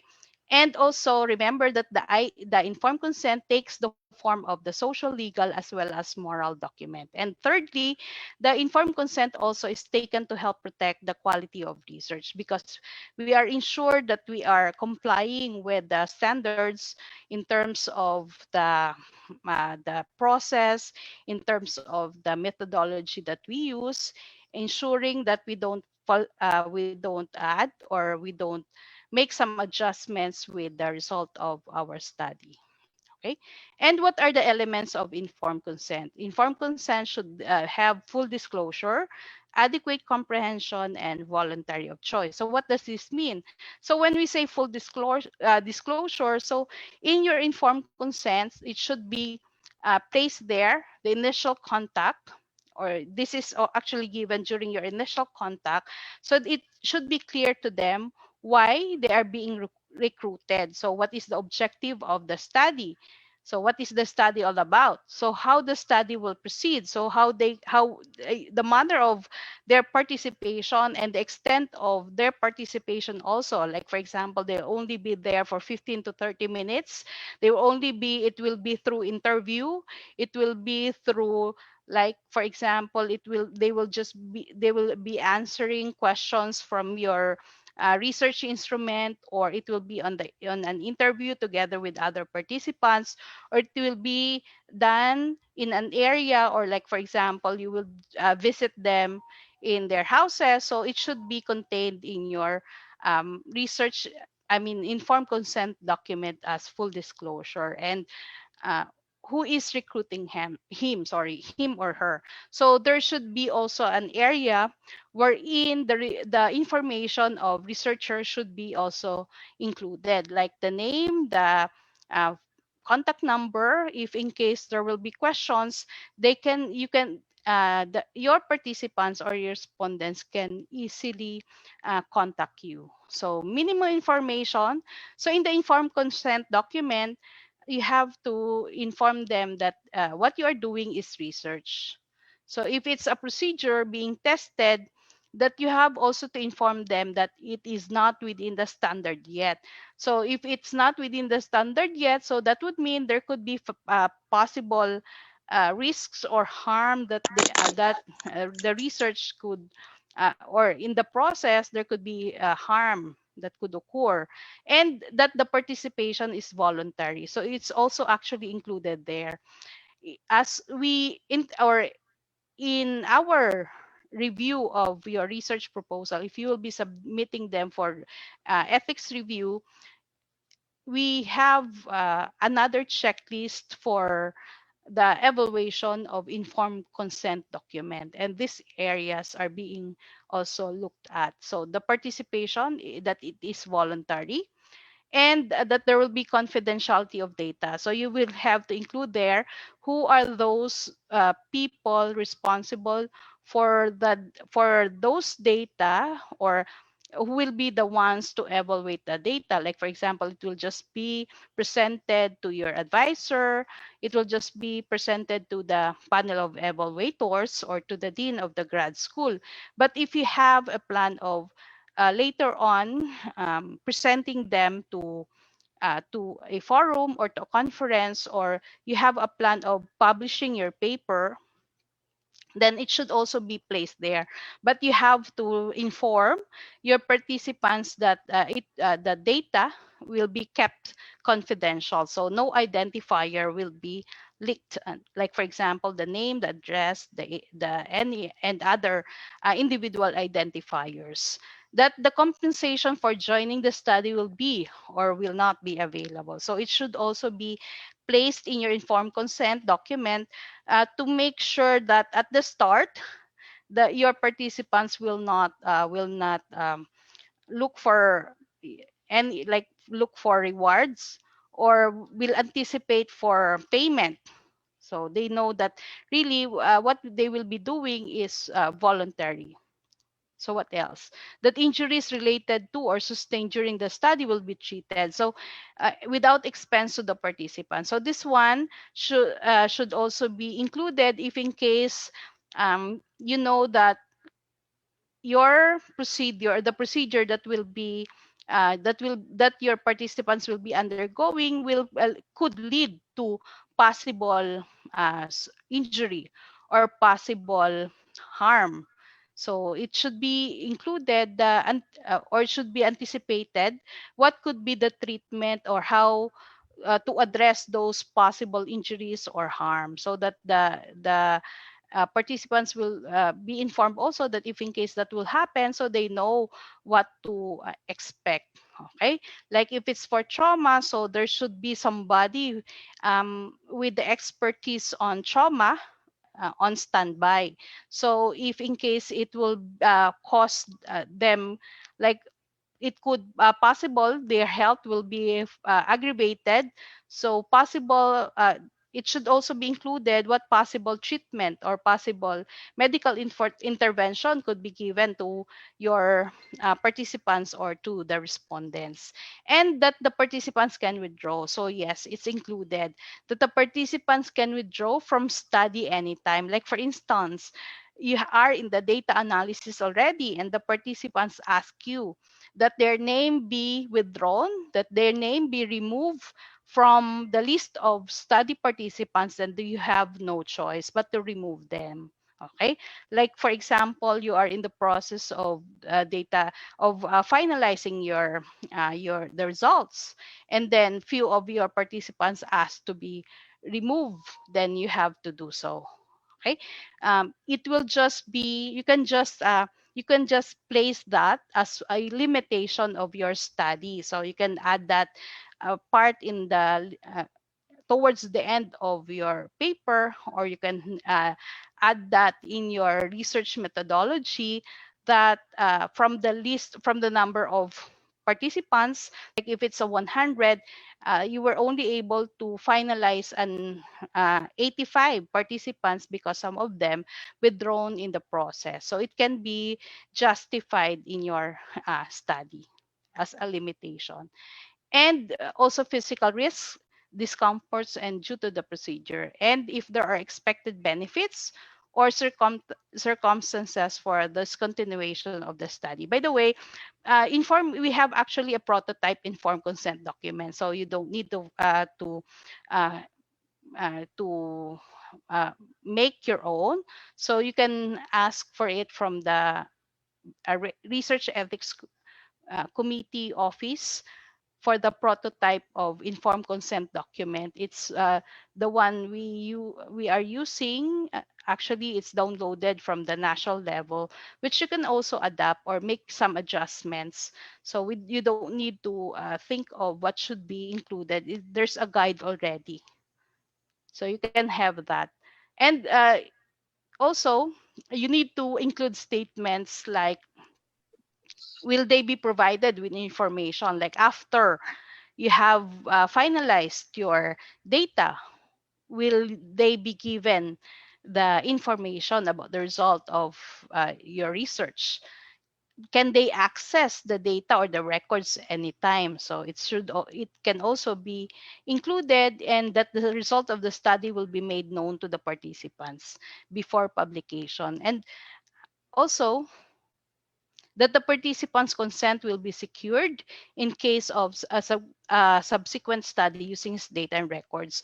So by the way, if you were able to like have, or if you have the data already of your patient and you plan to use it in another type of research or another research, then it should also be included in your informed consent document. Or if it's not included, then you have to get another informed consent document or informed consent. You need to ask your participants to sign another informed consent document for another uh, research, for another objective. Ano po? Because since that particular data is only gathered for that particular objective. So if you have plan of using those data in another research, so and if those objective is not yet included in those signed by the participants or subject, then you have again to make another document, informed consent document, and ask again the client to, or your participants or your respondents to sign those informed consent document. That the participant will have access if it's an experimental, like for example, if there are drug or treatment. So will they also be able to access those drug or those treatment after the study? Okay, and also if there are some conflict of interest. And for adequate comprehension, that the person is of sound mind, not in a situation where his understanding or mental faculty is compromised. So if they are considered as vulnerable, then there should be somebody like members of the family or their guardian. So it should be with them as they sign. Or there are cases that if like for example, the geriatric, like old age, like if they are in their 70s, 80s, 60s, and in terms of comprehension, there's a problem already. So sometimes there's a test that is being given to make sure that they are of sound mind, so that you are assured that as you gather data, you'll be able to really get what is the accurate or the reliable data, and the language to which the person most comfortable must be used. And it doesn't necessarily mean that that your informed consent document is in text. So you can also use like if like for example, if your participants are children, so you can also use like diagrams. You can also use pictures, uh, as long as your participants or the respondents will be able to fully understand how, why they will participate in the study. And the participant is also given enough time to digest. So these areas, all of this is being given or is being done prior to the giving of your research instrument. So you can use graphics, visual aids for better comprehension. Okay, and make sure that the participants has a reliable companion. So it could be a house member to make sure that they can review those information that has been disclosed, and you can give copy of the document to your participants. So written, and if there are some corrections, agreed. So you can have those. Okay, so the element of voluntary choice. So the first two elements have been complied. So the full disclosure and also the adequate comprehension has been complied. And then the person is so situated that he or she is able to exercise free power. So there is no element of force, fraud, deceit, or other ulterior form of constraint. So when we say uh, element of force, that there's an offer one cannot refuse, like coercive or undue. So uh, when we say how much, so I'll there's an area here later. I'll show you po. The consent of parents or immediate guardian, like if in case it's children, your participants are children, so we have what we call the assent form. So guardian should be there, and the legally responsible person will have to be obtained. Their consent will also have to be obtained. And if the child has reached the age of reason, they must also be explained to them and ask them to sign the consent. Now, if the child is below 7, no need for formal assent, whether verbal or written, as long as there's no manifestation of dissent. So like, for example, the child's negative attitude. So the expression, so you have to look at the expression of the child. If there are some expression of distress, so then do not include those children with those kind of expressions. Now, if the child is 7 to 12, then there is verbal assent. It is an acceptable document with what we call the verbal assent. So you just ask the child if she or he is willing to be included, but this one should be properly documented. And if the child is 12 to 15, so they can sign a simplified assent. So we have also a prototype form for this one. If you need an assent form or you need an informed consent document form, so we need a prototype. We have a prototype forms for this one. And if the child is 15 to 18, she or he can sign on the informed consent document together with his parents. So it should not only be the child, but also the guardian or the legally responsible person. So together with the child, so they need to sign those documents. So, and so those are for the informed consent document. Now, if to start implementing as a start in the implementation of the research ethics, you can start it actually by asking the researchers thesis or dissertation to include informed consent document in their research proposal. So it's actually contained in the chapter 3, and there should be also an area there wherein you have to write the how you will implement how you will implement research ethics, like an area for ethical consideration. So you'll be including the benefits, the risks, also how you are going to comply with the confidentiality, and then other areas of research ethics. So you can include them.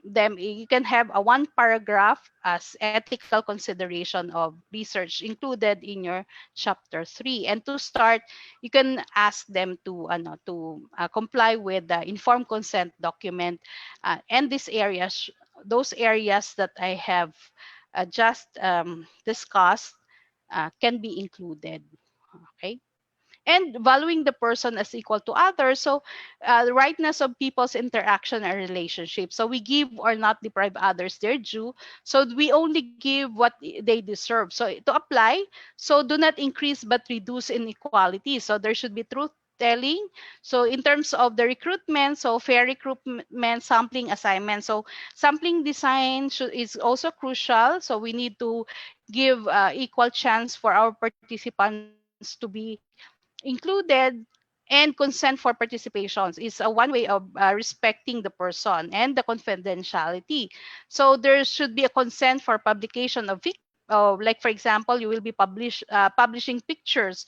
So there should be a consent, and also identifiable information like for just compensation. So it should not be exploited. It should proportionate the contribution and research budget. So that's the reason why in the planning stage, you have to include also your research budget, and it should not be coercive. So how do we define this one according to SIOMS? The payments should not be so large. However, if it's like, for example, health, the medical benefits so extensive as to induce prospective subjects to consent to participate in the research against the better judgment. So it should not be too large that your participants will not have the chance to say no because of the amount, because of the gift that will be given to them. So it should not be coercive. Or if, like, for example, if it's in the education system, that the reward will be an increase in their grades, like 1 point or 2 points in their grades. So it should not be on that area wherein your students, or like for example, if you are the boss of your participants, they will not be able to say no because you are their boss or they are your students. For participation also, full reimbursement of expenses related to participation, like for example, lost earnings. They traveled, going to the area where you are going to do the data gathering, or where you are going to ask them to um, comply or to complete the research instrument, or even the food. And if there are some companions, so you have to also consider them. Like as I've said earlier, like if it will involve loss of their daily wage, then it should also be replaced. So it should also be considered. Now, if there will be no direct benefit, at least for discomfort, inconvenience, or time, and if there are some harm or wrong or injury in the process, then it should be corrected. Okay, and for the community, then the topic should be relevant. They have to be utilized by the community to, in terms of capacity building, in terms of um, improving their capability or conservation of time, the energy and environment, or their resources also. So it means that be prior to the implementation, there should be consultation to the community leaders. There should be consultation in terms of like what would be the process, how they will be participating, and the identified problems also should be discussed to the community. It's either to the community leaders or to the community people. This is in respect for their values, and also to ask for the consent of the leaders. Okay, and also for to the society. So in terms of compliance with law and timely or truthful publication after peer review. So what do we mean by truthful publication? So when we say truthful publication, so this means that no data fabrication. Okay, so like making up of data, falsification also, like we change or omit or cooking or trimming. Like if the result of the our study does not uh, ab- or is not within what we are expecting, so what we do is we tend to change, or we tend to fabricate, or try to reduce in terms of the number. So we add, or we omit data just for it to make sure that it is within what we want it to happen. So like statistical misuse, like we are using other statistical tool or statistical treatment to make sure that our data will generate like will generate a significant result. Okay, and also plagiarism. So it is the appropriation of another ideas, words, processes without giving appropriate credit. Or if there are unfounded claims also, and there is redundancy, and we tend to slice, like for example, the research objectives, we tend to slice them to different to smaller research or smaller results, like for it to be published to different publications, and also trivial studies. And we tend to the findings, we tend to either add or um, lessen, or we try to decrease in terms of the numbers, in terms of the so that it will generate a uh, significant result, as I have said. And we need to cite literatures also, references, original source, and previous publication also. Okay, So in redundant publication, if there are 2 or more papers without full cross-reference and share the same hypothesis, data discussion, points, and conclusion. So this is also known as self-plagiarism, okay? So it is very important that every time we publish, we disclose all sources of information. If it's a large amount of people's written or illustrative materials to be used, and permission should be sought also. Okay. So, and also correct authorship. So who is the rightful author?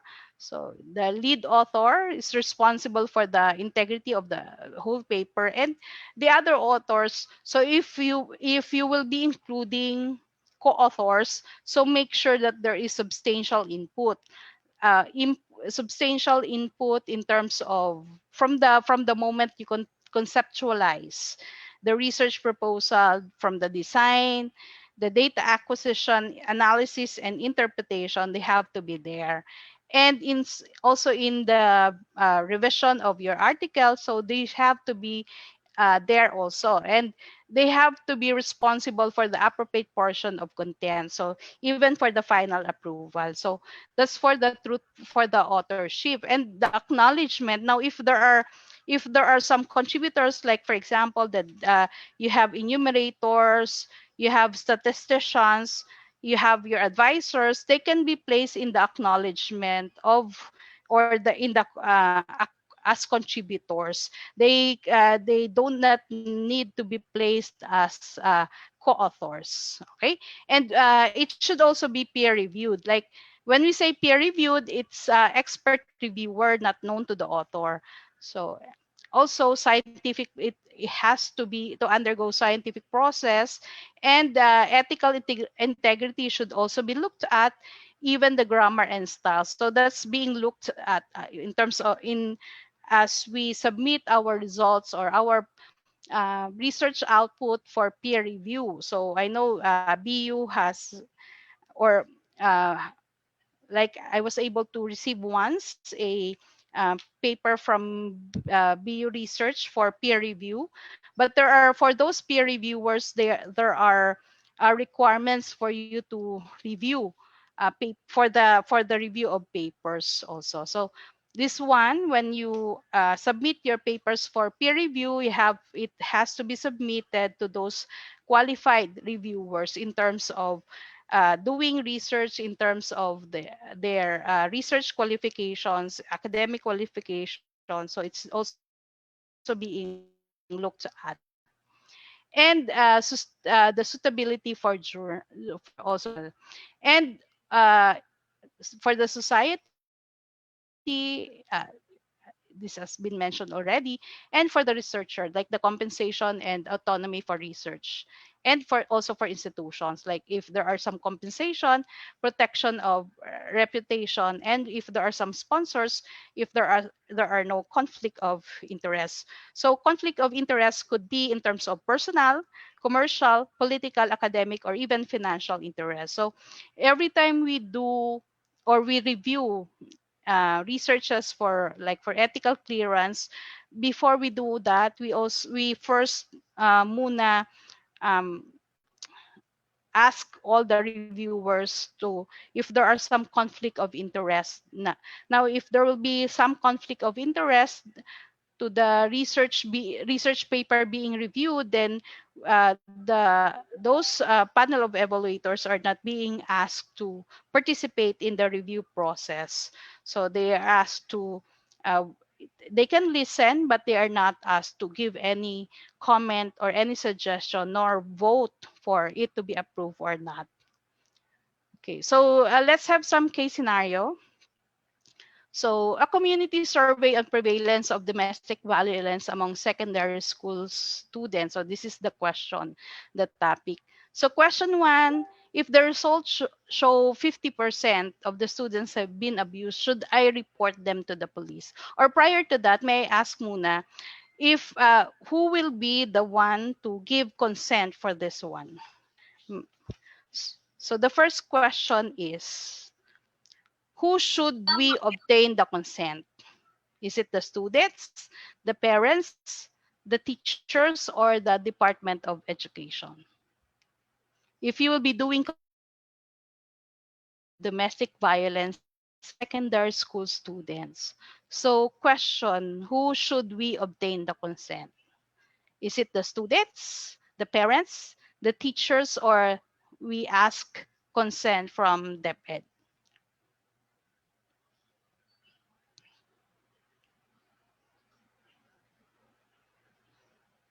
So who should give the consent?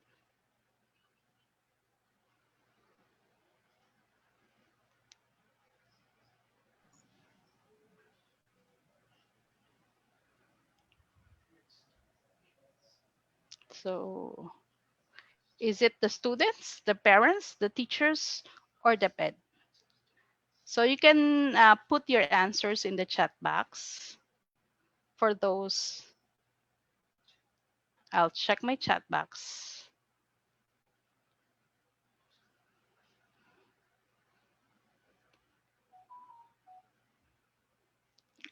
Okay, for parents, parents first, parents first, parents. So it's parents. Is it only the parents who should give the consent? So majority of the answer is parents. Okay. So parents. So okay. So to conduct this study, first we need to ask for the approval of DepEd, for the permission from the school, then permission from the school principal. So that's the first thing that we need to do. However, consent should be taken also from parents who are the legal guardians of the students if the student is below 18, right? So first step, go to DepEd, ask for their approval, ask for the approval, go to the principal, ask for the approval, and then go to the parents and then ask again for the approval. But in terms of the participation of the research, last one to give approval should be the students. Even if the parents say, yes, my child can participate, but if the student don't want to give or to give their participation, then you don't have a choice but to remove them as participants. Okay? Another question. If the results show that 50% of the students have been abused, should I report them to the police?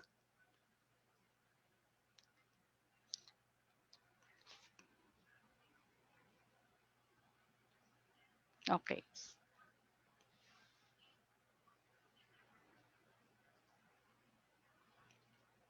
So what if in the process you after the data gathering, you were able to determine that 50% of the participants or of the respondents have been abused? Do you have the authority to, as a researcher, to report them to the police? This is still in the application of the principles of research ethics in our academic endeavor. Anybody? Report to school first. How about the others?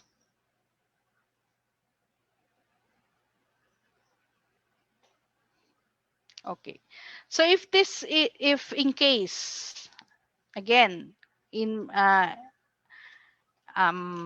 compliance to research ethics, so we need to anticipate these things.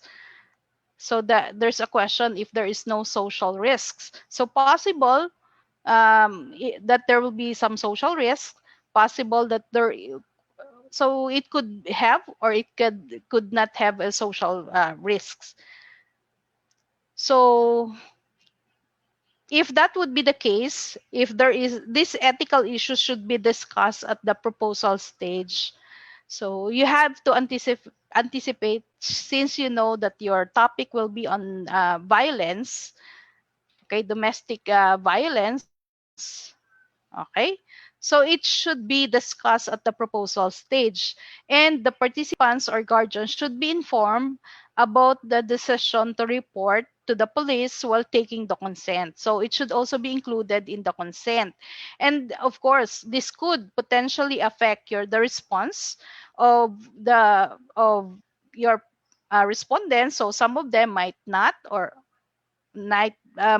want to be included anymore, but this is also the responsibility of the researcher in protecting the participants and the family. So if in case ganun po we have that type of kind of topic, then we have to anticipate already what could be the result, and it should also already be included in your design, in your research methodology, and in your informed consent, that you, as a researcher, you have the responsibility to report as you protect them, your participants, as a way of protecting your participants and their families.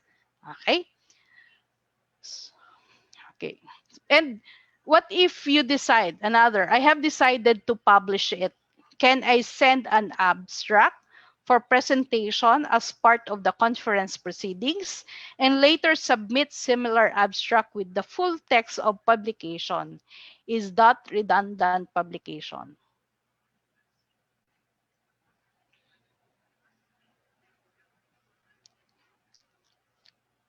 So what do you think?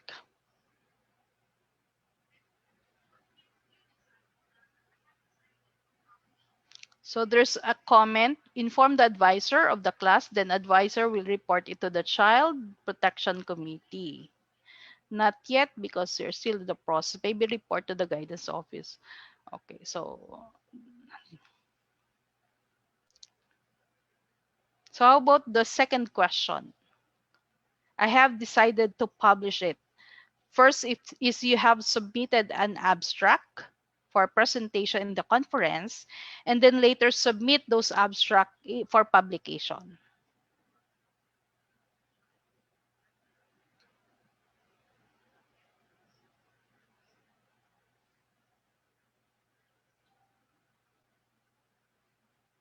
Anybody? Okay, sige, sagutin ko na lang po.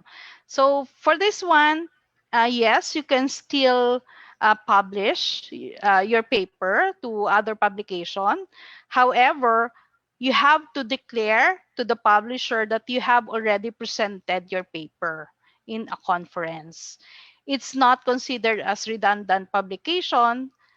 Or redundant publication happens if you have submitted papers with similar objective methodology and results without any cross-referencing.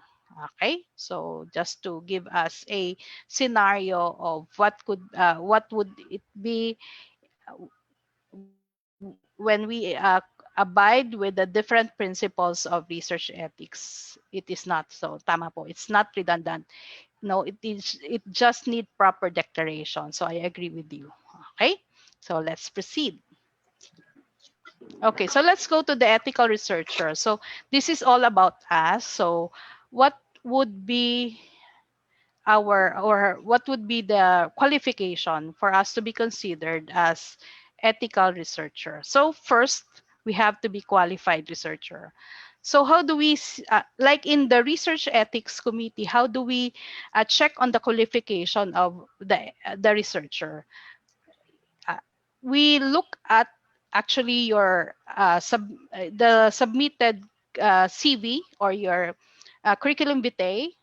We look at it and we check on the qualification vis-a-vis the topic or the objective of the study. So kailangan there should be a congruency between your topic and your expertise. Like if it involves behavioral science, then you should have a training, or you have your expertise is on that area. So if it's on health, then you have to be to have an expertise on health also. Like if it's you will be looking at the nutritional component or the malnutrition aspect of children, then you have to have some trainings on expertise on that area also. So the CV has an important role in your research proposal. It's not there just for merely to add pages to your research proposal. So it's being looked at in terms of the evidence of training in research, and like if could be in research ethics also, but more specifically on the topic on the topic that you are proposing, or the objective also of your paper, or the methodology that you will be using. So it's and if there's a need for you to add references, so you can do so for the verification purposes. So it's an important actually part of your research proposal for research ethics committee, kasi that's the one that we also check in terms of verifying your qualification, if you are qualified to do the proposed research. Okay. Next, you have to be humble and collegial. So there's a need, if there's a need for you to seek peer or authority opinion, then you may need to do so. So I call this intellectual humility. So you have to have a good work ethics.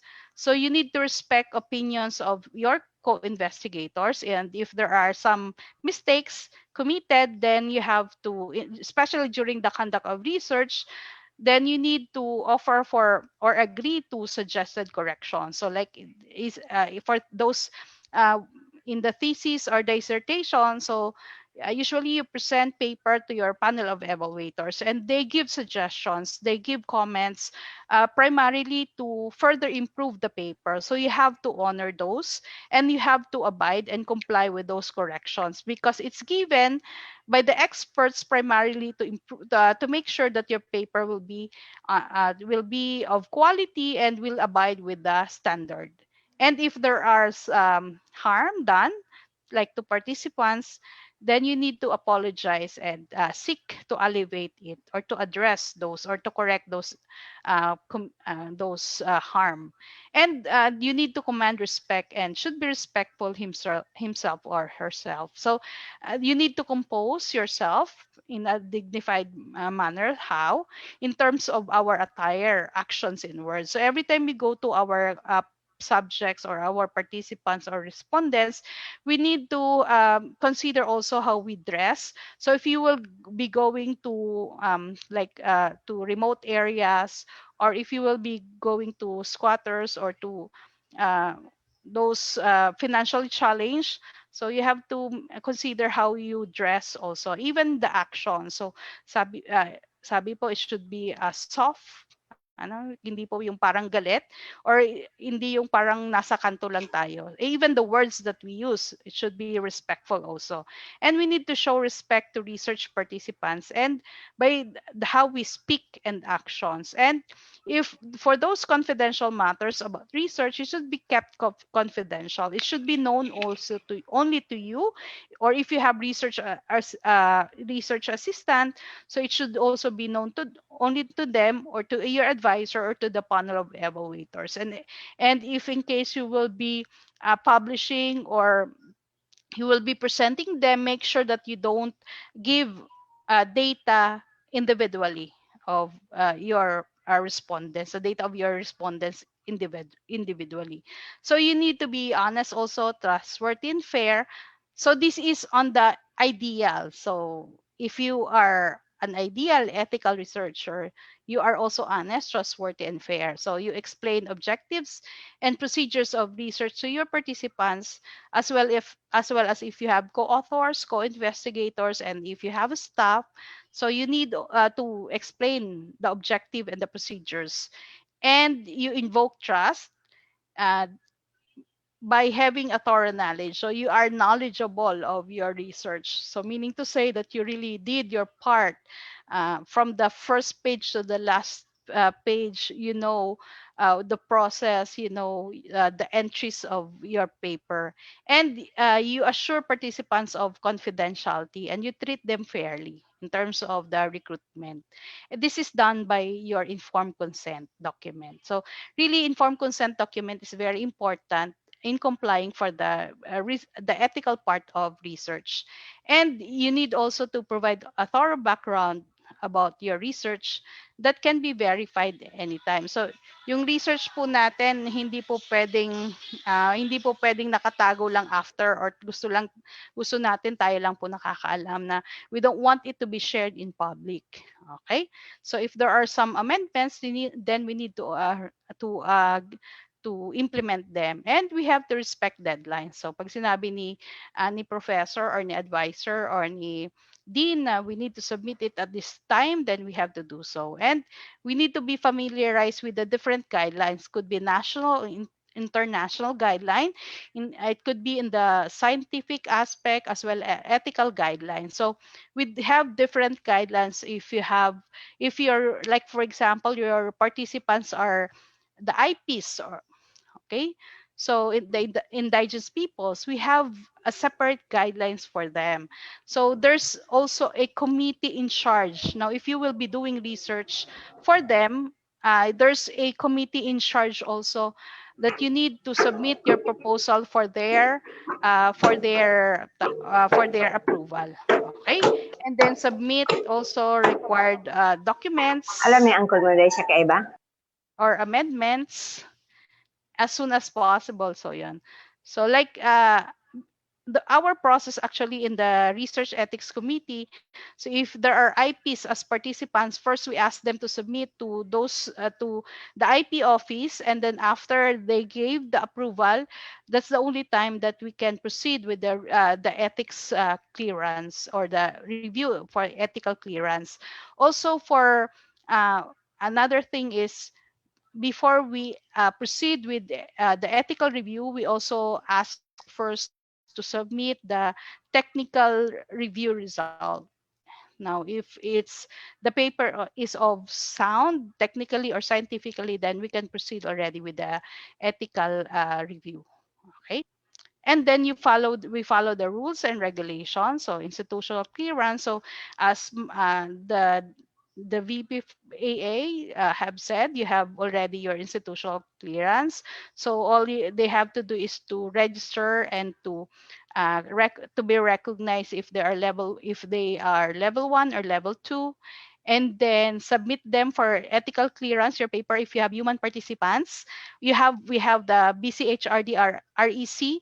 Our office is also in Bicol University. We have the BRTTH, so they are in level 3. And make sure of that you have completed your documents that need to be attached. Okay. Now, you need also to disclose any conflict of interest. Like, for example, it could be in terms of personal, commercial, political, or academic, even financial interests, which could be employment, research funding, so ownership. So if you need to disclose them also. And you must not have been accused of fraud, so like, or other immoral activities. This is only pertaining to doing research. Okay, so plagiarism is a form of fraud, but if this happens, he is ready to defend himself. So must not commit any scientific misconduct before and during and after implementation. So when we say scientific misconduct before study implementation, this is in terms of like, for example, you have inaccurate or deceptive or manufactured background information. Like your CV, you included trainings and credentials that is not actually or that is not actually or that is not actually true. Like for example, you don't have that kind of training, you don't have that kind of expertise, even references and documented references. Like for example, you place in your notes or end notes references, and there are instances that the evaluators will access those link, and then if it's found not to be present or not to be documented, then is considered as a misconduct. And non-submission for ethical review and approval. And if you did not disclose any conflict of interest. So what are those examples which constitute mistreatment of research? If there's absent or inadequate informed consent, maltreatment of laboratory animals, so there's another ethics for that, exposure of participants to physical or psychological harm. So these areas are considered mistreatment of your research participants or your subjects. Like if there's a failure to maintain confidentiality of human data without consent from the participants, so you have exposed their faces, their pictures, even their geographical location during your presentation of the results, so it could be considered as mistreatment of research participants. Okay, now these are also considered as types of identifiers. So this one is included in the Data Privacy Act.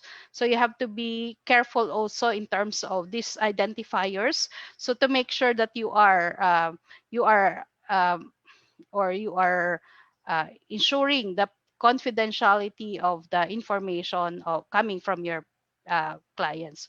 Also in terms of fabrication, there's fabrication, falsification, piracy, so these areas, plagiarism, failure to keep data for future investigation. So make sure that you still keep those datas even after, or the data even after you have finished with your research proposal. You keep it 5 to 10 years more to make that if for you to use that for future investigation, then it will still be available. And even misappropriation of data, and even manipulation of the photo of your patient, of your participants. Okay, so what are I'll just focus on the forms of plagiarism.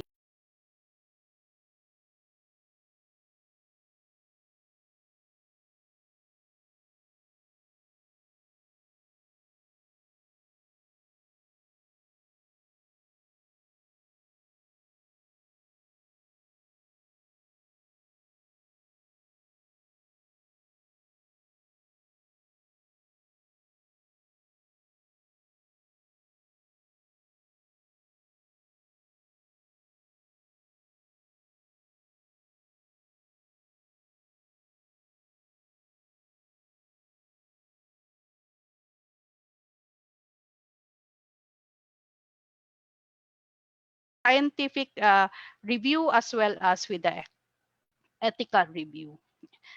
And also, the ethical researcher avoids or refuses to commit any form of scientific misconduct, even under duress or promise of financial, professional, or social gain. So we have to keep in our mind that over science and other financial or social gain, what should be considered most importantly is the welfare of our research participants. So that is in research ethics. So the virtuous professional can discern the right course of action in the situation without reliance on principles and rules, and or that a virtuous person will desire to do what is right apart from the threat of moral sanctions. So uh, we have to exert optimum effort in ensuring that we are a good researcher and resist temptation to be a bad researcher. And with this, thank you so much. So thank you. So, okay. Thank you, Dr. Lasa. That is much appreciated. I hope that we can invite you again in future trainings in Bicol. Problem, sir. So it's actually one of our responsibilities as part of the research ethics committee to really ensure that we help different institutions to come up with their research ethics committee, even to at least for a while, some areas first of the, like for example, the informed consent document, the implementation of that together with or as incorporated in the research proposal. Okay, we are running out of time, but there Yes. is a participant who sent me a message, and he was worried about, sabi niya, baka nga sir, dumami ang aking gagastusan. I heard Doc Gagastusin. discussing about respondents, about yung Yes. something like that. So, kumbaga, yun ang something na nag-crop up sa kanyang ano. Pero anyway, maganda yung idea na yun kasi at least aware na yung ating mga aware Yes. about this ano. Opo, it's right, right lang naman po yun, na if you will be tapping respondents or if you will be including respondents now, right lang naman po yun na you have to, kumbaga in return.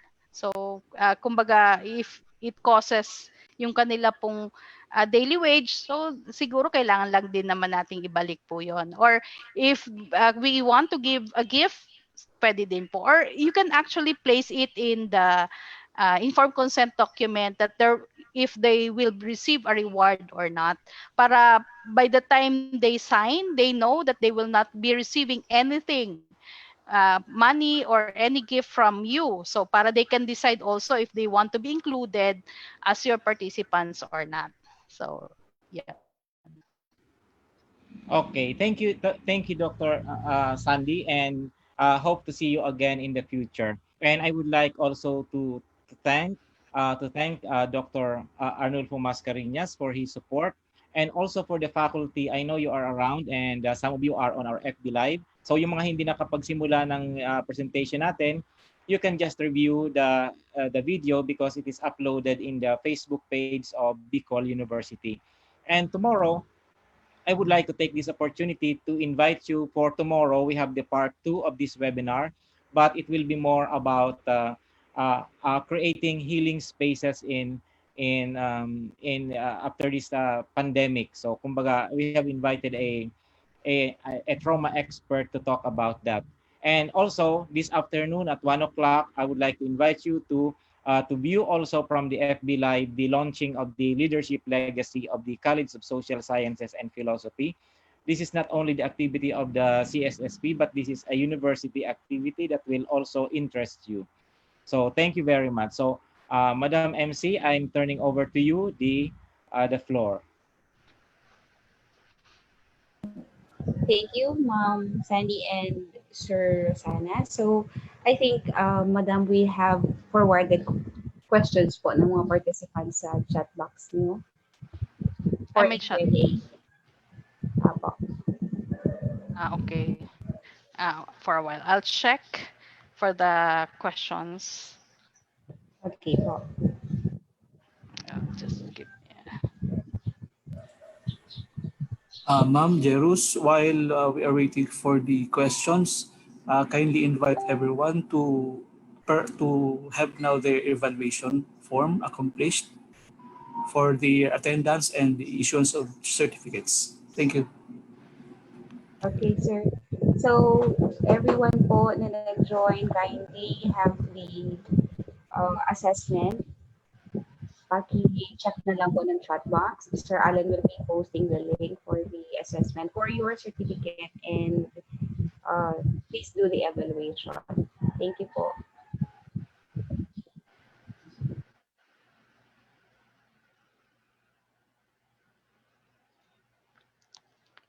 Okay, so for there's a question here. Pakitanong po kung anong type ng research education would undergo ethics review. So as long as you have your participants for research are human, so all of those researches that involves human participants are now we encourage them to be submitted for reviews.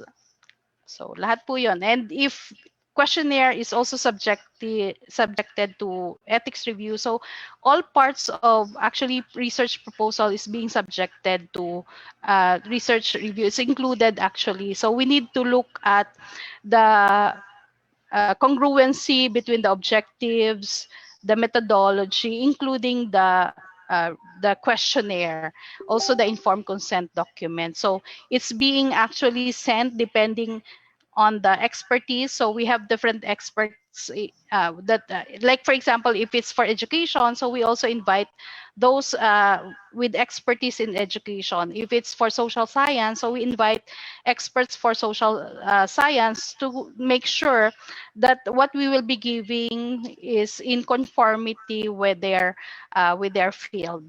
Okay, so all of those areas in research proposal is being looked at in the research ethics review.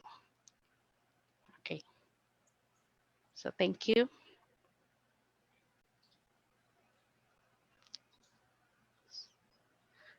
Hi, Sir Nolly. Yes. Hmm? Okay na Hello. po, so no more questions. Just a word. Yes, sir, please po. Okay, thank you very much. To our graduate students, for Bicol University, our policy for the ethics in research was approved by the Board of Regents last year.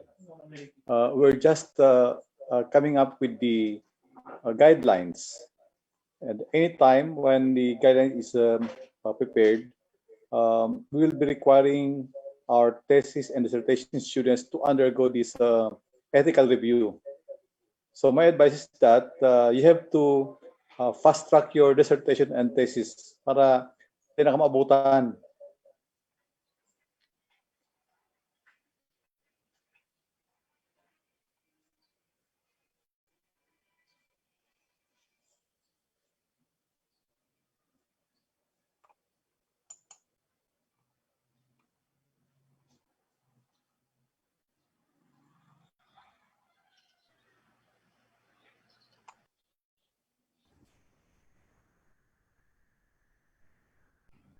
Sige po, sir. Thank you for that comment, and thank you for reminding us also.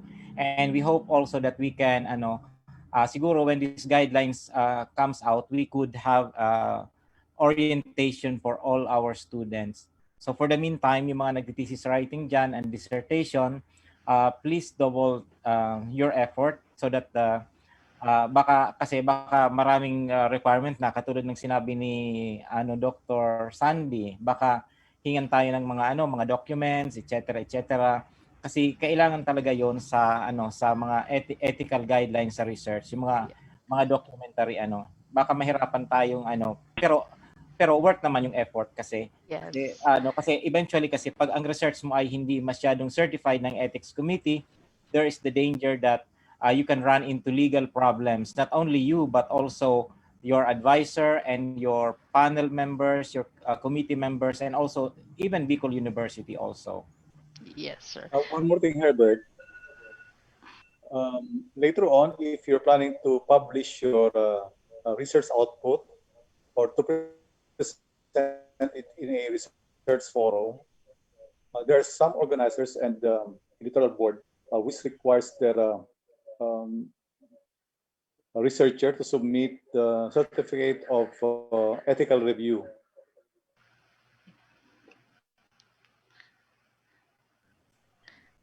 Ayun po, sir. That's very important kasi we are later on probably pag natapos na yung review ng BU policy on graduate education, there could be a time that our doctoral students would be required to publish a portion or the entirety of their thesis in some ways. So kailangan talaga yung ethical review doon sa part na yon. Sir, may I suggest that you can start it by para hindi po masyadong culture shock. So siguro you can start it by them complying with the informed consent document as part of the research proposal. So it's actually included with together with the research instrument para they could already have a feel of how research ethics is being implemented in research po. We have a prototype of that, so I can forward it to you po para your student can just follow with the prototype. And siguro po before the end of the year, pag na-approve na yung ano natin, yung kasi naka-budget na yon, we're trying to subscribe to the Grammarly. Although very costly talaga siya. Very cost kasi may plagiarism check doon at the same time the grammar. So yung subscription natin na pinaplano, that's for 1 year and that's good for 500 users. So yung mga students natin na nag-thesis writing can avail of that, and also the professors, para hindi na tayo mahirapan mag-review ng mga, kasi minsan baka hindi natin na-check, may mga pala tayo, may plagiarize tayong mga and that is difficult kasi ang discovery kasi ng mga plagiarized papers, it took some years. In fact, there is a chancellor in Germany who was na-derail yung kanyang political career because somebody found out that his dissertation is plagiarized. So, madaling ma-detect yun ngayon with the technology.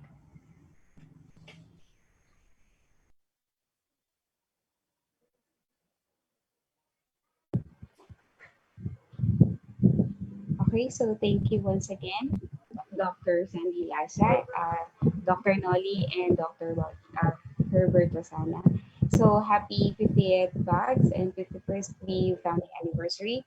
Unless you have still instructions, Sir Alan, yung mga participants po ba natin nakapag-evaluate na? Yung link po shared na sa ating chat box, sir? The link is available in our FB page, BUGSSC, and also you can copy paste the link from from the B.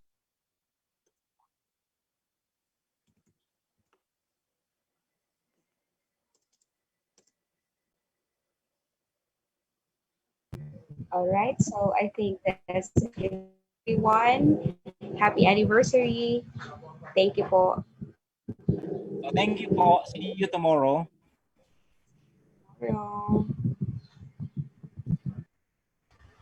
Thank you po. Thank you po. Pag may time kayo po, please also watch sa FB Live yung launching ng Leadership Legacy Program ng Bicol University.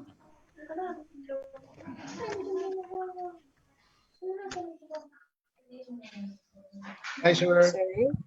Thank you, sir. Thank you po. Sir, excuse lang po, may mga nagtatanong kasi kung pwede daw po natin ma-share yung presentation ni Ma'am Sandy. Kung pwede daw po mahingi yung presentation. Yes, ma'am. I will email it to them. Okay. So that's it po. Yeah, Thank you, everyone.